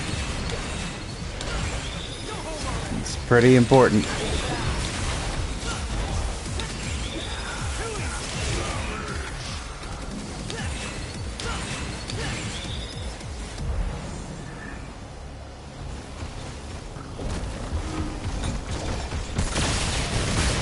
Also, a lot of the Clone Wars, from what I understand, is just Episode 3. But what if the writing and acting were better? And I know that, like, a lot of that was George Lucas, the writing and acting and directing and the editing.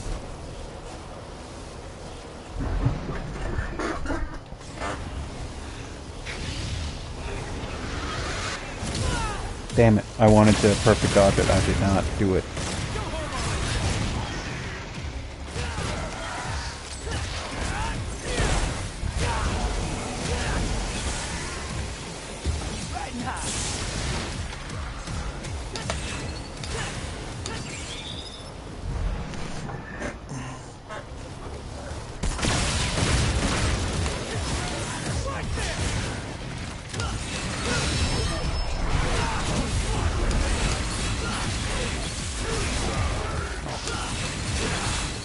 I know it's that people rail against the curtains were fucking blue thing. And they have reason to. But, like, a lot of literature / media analysis in school is done with a lot of boring things. And since it's not a choice, and a lot of teachers don't care enough to try to engage you in the source material, and that it becomes work instead of a discussion, or or that it's you are pointed towards what has become known as the right answer. Yeah, you were pointed at everybody else's dissection of the story, and you don't get to think for yourself or argue against it. Like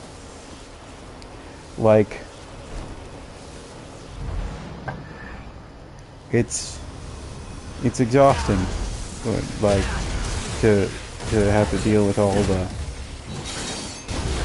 the English class stuff, and then people become like thoroughly either like their criticisms of media are really shallow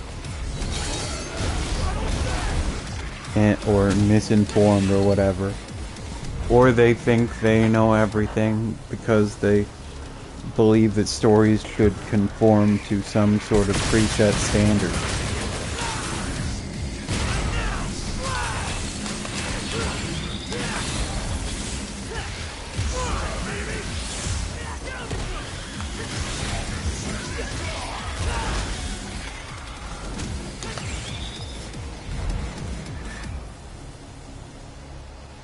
I think a lot of the, like,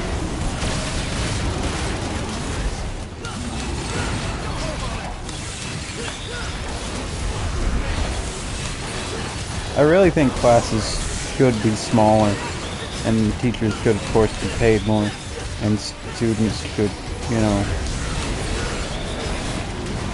receive more attention. But,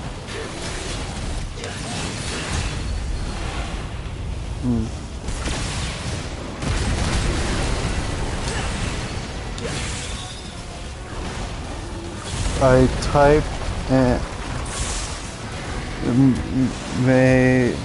I typed that twice. Type made twice. Okay. Type made me twice. Okay. Yeah, no, I got it. I got it in the end. Don't worry. I'll learn to speak ASIC English.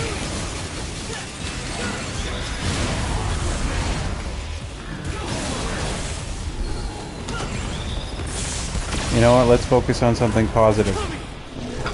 There was a VTuber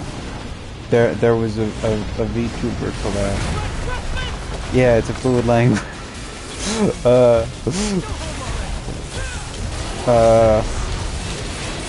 In which they had all girls from 3 different regions all playing together with rules like it's like, okay, this round everybody has to speak Japanese. This round everybody has to speak English. This round everybody can speak whatever language they want, and you don't have to ask them to translate. You don't have to ask anybody else. Like, nobody is obligated to translate. and they specifically chose girls who were not necessarily fluent in all of those languages. Some who were and some who weren't, so that there would guaranteed be misunderstandings for entertainment, or to have to try to argue for why they did not commit a crime in a language they did not speak. And it's funnier that way. Because, like, everybody understands sus. Because it's that widespread a meme. But when someone says, like, in broken English, like, I don't know, fuck it, Graham sus. And then Graham's like, what? Graham, I'm not, Graham no sus. And then someone's like, I don't know. I saw Graham in medbay, and then he didn't even go on the thing and get scanned. I don't know. And he's like, what are you talking about? I'm give him a little taste of the good shit. The international group collabs are always incredibly funny. There is one where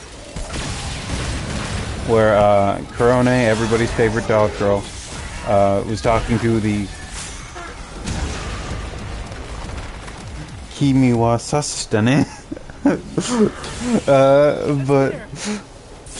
So she was trying to talk to the latest member available to join them, who is her parents are Japanese, and she's from the States, so she speaks Japanese and English, and but Korone would of course try to speak to her in English, and a language she has put a lot of effort into learning, but she still is not quite fluent yet. But she's like, there was a proximity chat mod in use at the time, so you can only hear people when you're near them, otherwise you can't talk at all. But she goes up close to her and she's like, and she's like, oh, are you an imposter? Are you gonna kill me? And she's like, oh yeah, I'm imposter. Yeah, I'm dangerous, scary. And then someone else was just passing by, and they were like, what? Huh? They stop and turn around, and they're like, are you imposter? And then she's like, no, I'm human. And she's like, oh, you're human? Yeah. And she goes, oh, okay, and just keeps going. And just buys it immediately.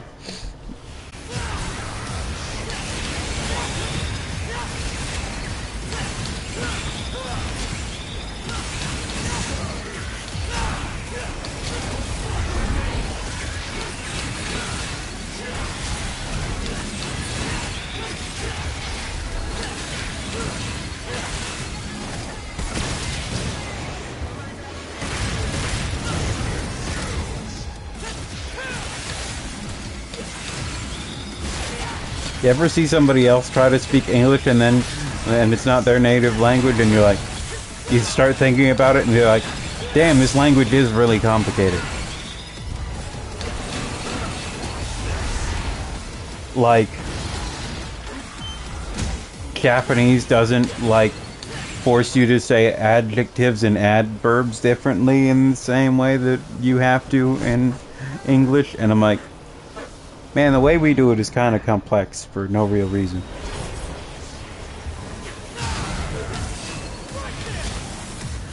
And also there's the unspoken adjective / adverb order or whatever that is like tacitly understood, but nobody can put it into words without like knowledge of of linguistics.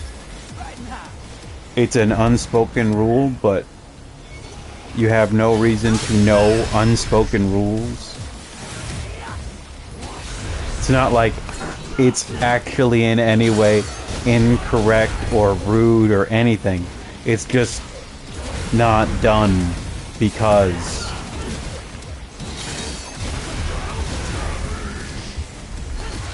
Man, imagine if using adjectives in the wrong order was like rude. Like, you can say you big dumb jerk, but you can't say you dumb big jerk because it's wrong. Oops.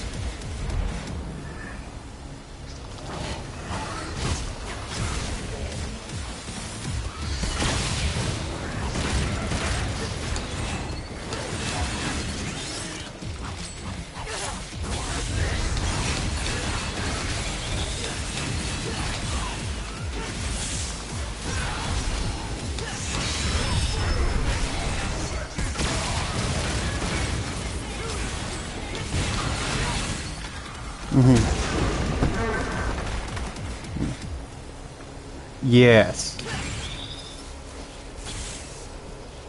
It's so like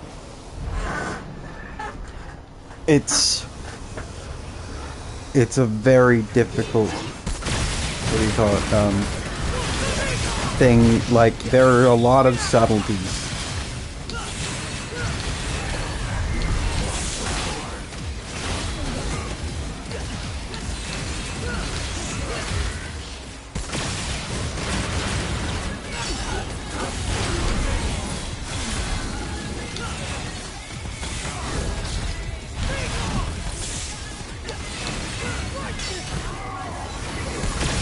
And that's also going without like any with the culture and the fact that they're like yes, and like there are so many cultures that speak English, and like slang is different. Things that are considered polite are different, and things that are like the flow of a conversation or when something becomes appropriate or whatever, those are all different. And then it's just like, well, which do they learn? They just have to go for a general, usually United States type English thing that they hope will work other places.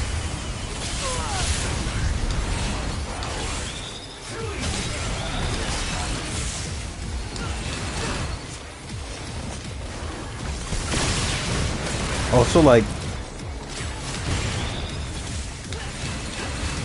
it's very difficult to determine accents in a language you're not fluent in. So you can't even tell if you were to know, or to, like, a lot of the time, like I can tell the difference between someone who's from, usually I can tell the difference between someone who's from Quebec and someone from France.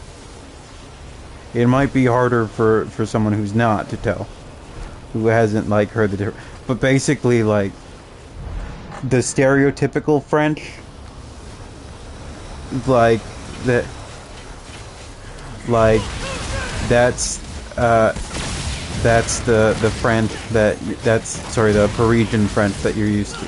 Probably used to. Then there's like the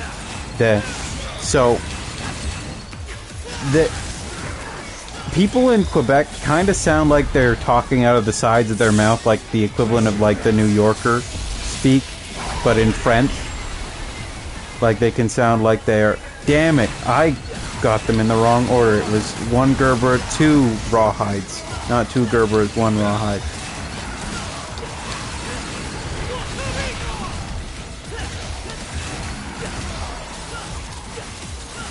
But they sound like they're speaking out of the sides of their mouths, and a lot of the, like, more nasal verbs come out, like, harshly.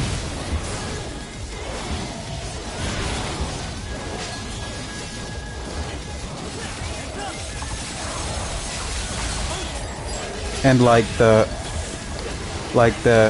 wa ends up being like, eh? Okay.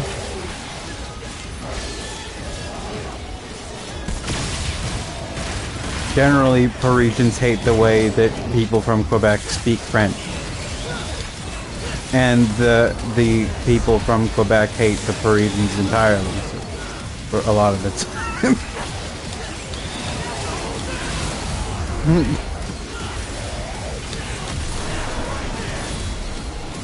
Don't worry, they hate the English as well. They hate them all. I'm not sure if you know the history or not, but like, but at one point Quebec was like, England is killing us, France, our mother nation, please help us. And France said, we're really busy. No.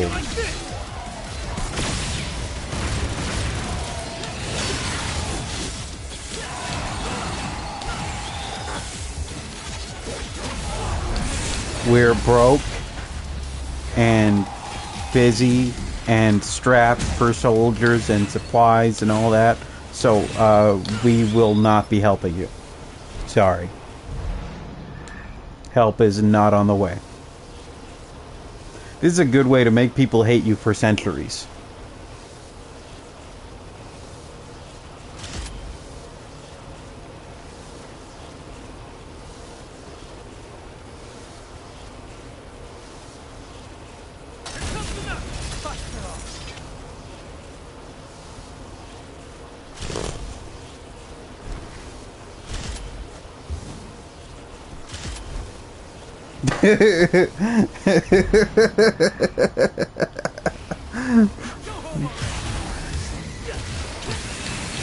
I kind of like I kind of respect it when it's like, oh, what about this nation? Oh, we hate them. Oh, why? Something they did to us 700 years ago. I'm like, I respect the generational dedication to those dudes suck.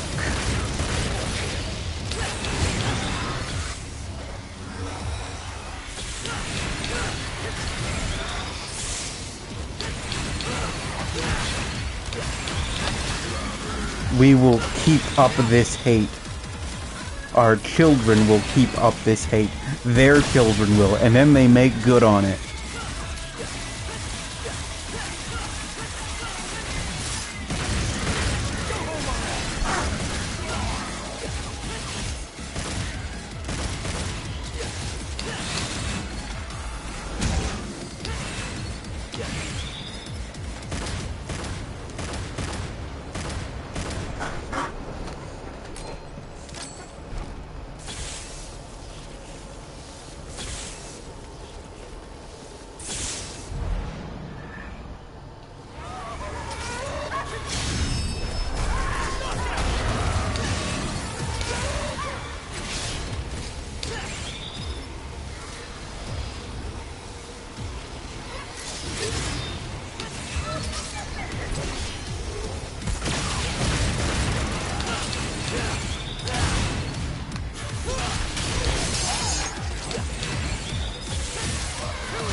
Well, I had armor on, so.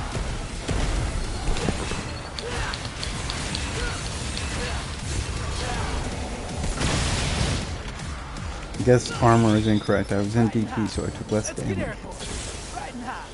You do get armor in DT, but that's not what it means. Like, it doesn't mean defense. It means makes it harder for you to be interrupted.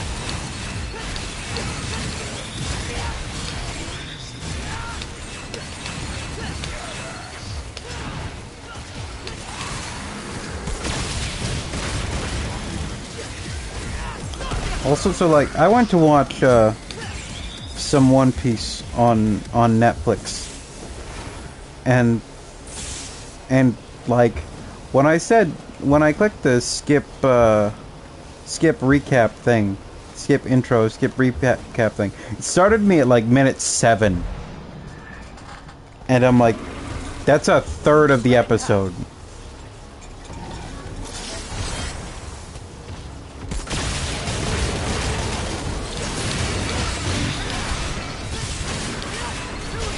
Oh no, that's the thing, is that they didn't. That episode just had an extremely wrong recap.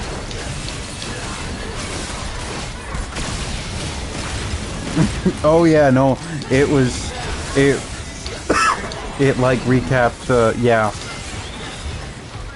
When I keep trying to kind of nudge Graham to watch One Piece instead, it's because of things like that. And that's one of the good arcs, where the pacing doesn't get horrible. It gets worse.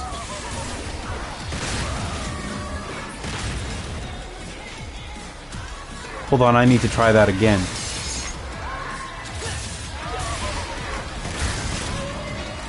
Using the Devil Bringer grab on them when they're in that state reduces their health. Devil Bringer grab doesn't normally reduce health. I do have Rawhide equipped though. I'll have to experiment with that.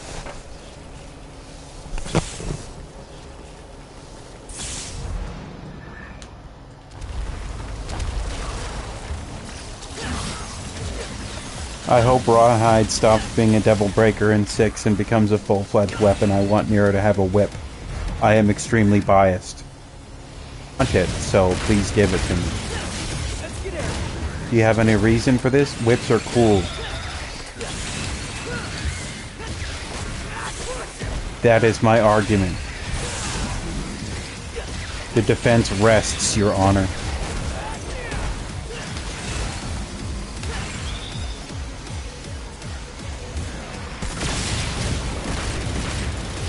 Thank you. Now I want to get a cool whip in Silent Hill. When do I get the whip in Five Nights at Freddy's? Remember when they streamed Five Nights at Freddy's for like 5 weeks?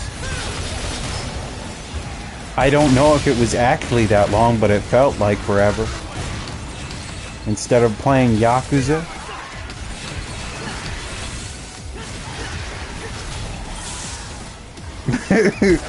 Pyramid Head has to deal with the goddamn Belmonts.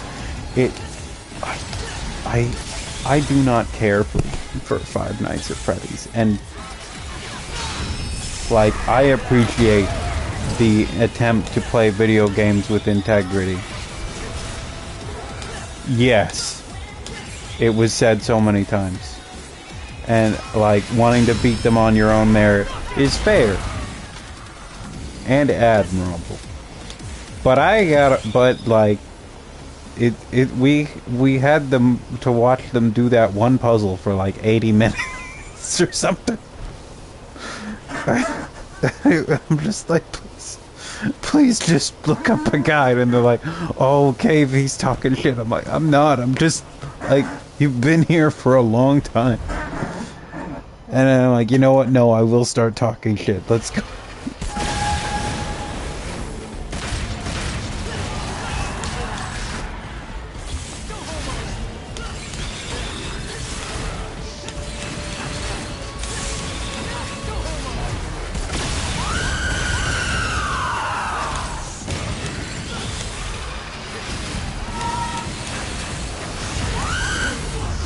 That was too late. I want Bayonetta 3.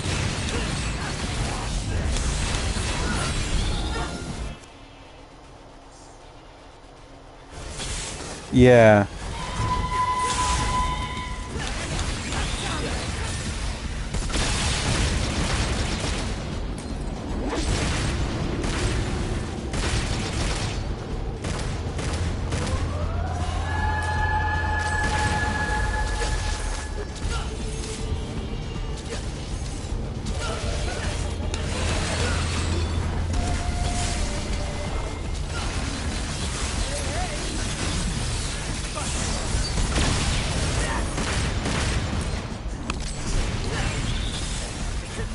Some games are not good for streaming.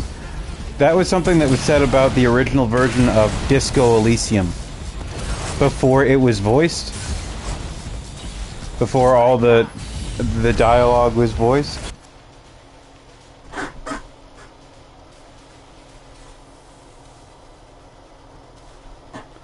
Oh.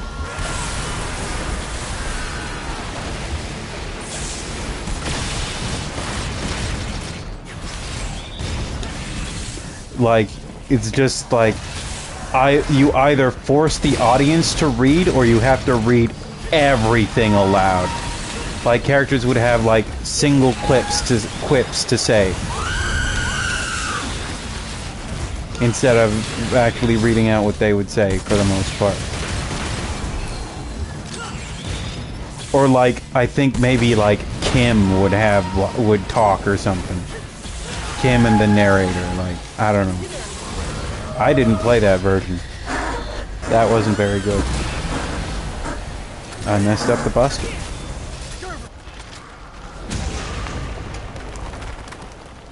Yeah, alright, it is. It is.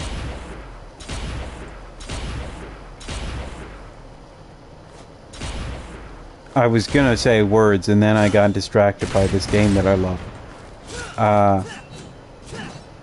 This is, it is 6:30 a.m.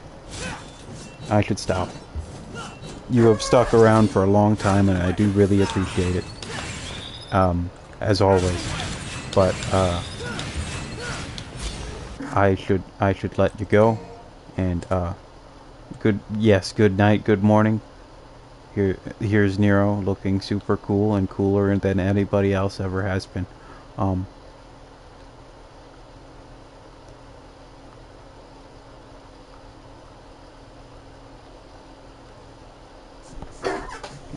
But yeah, good night. I'll see you tomorrow or the day after or something. I don't know.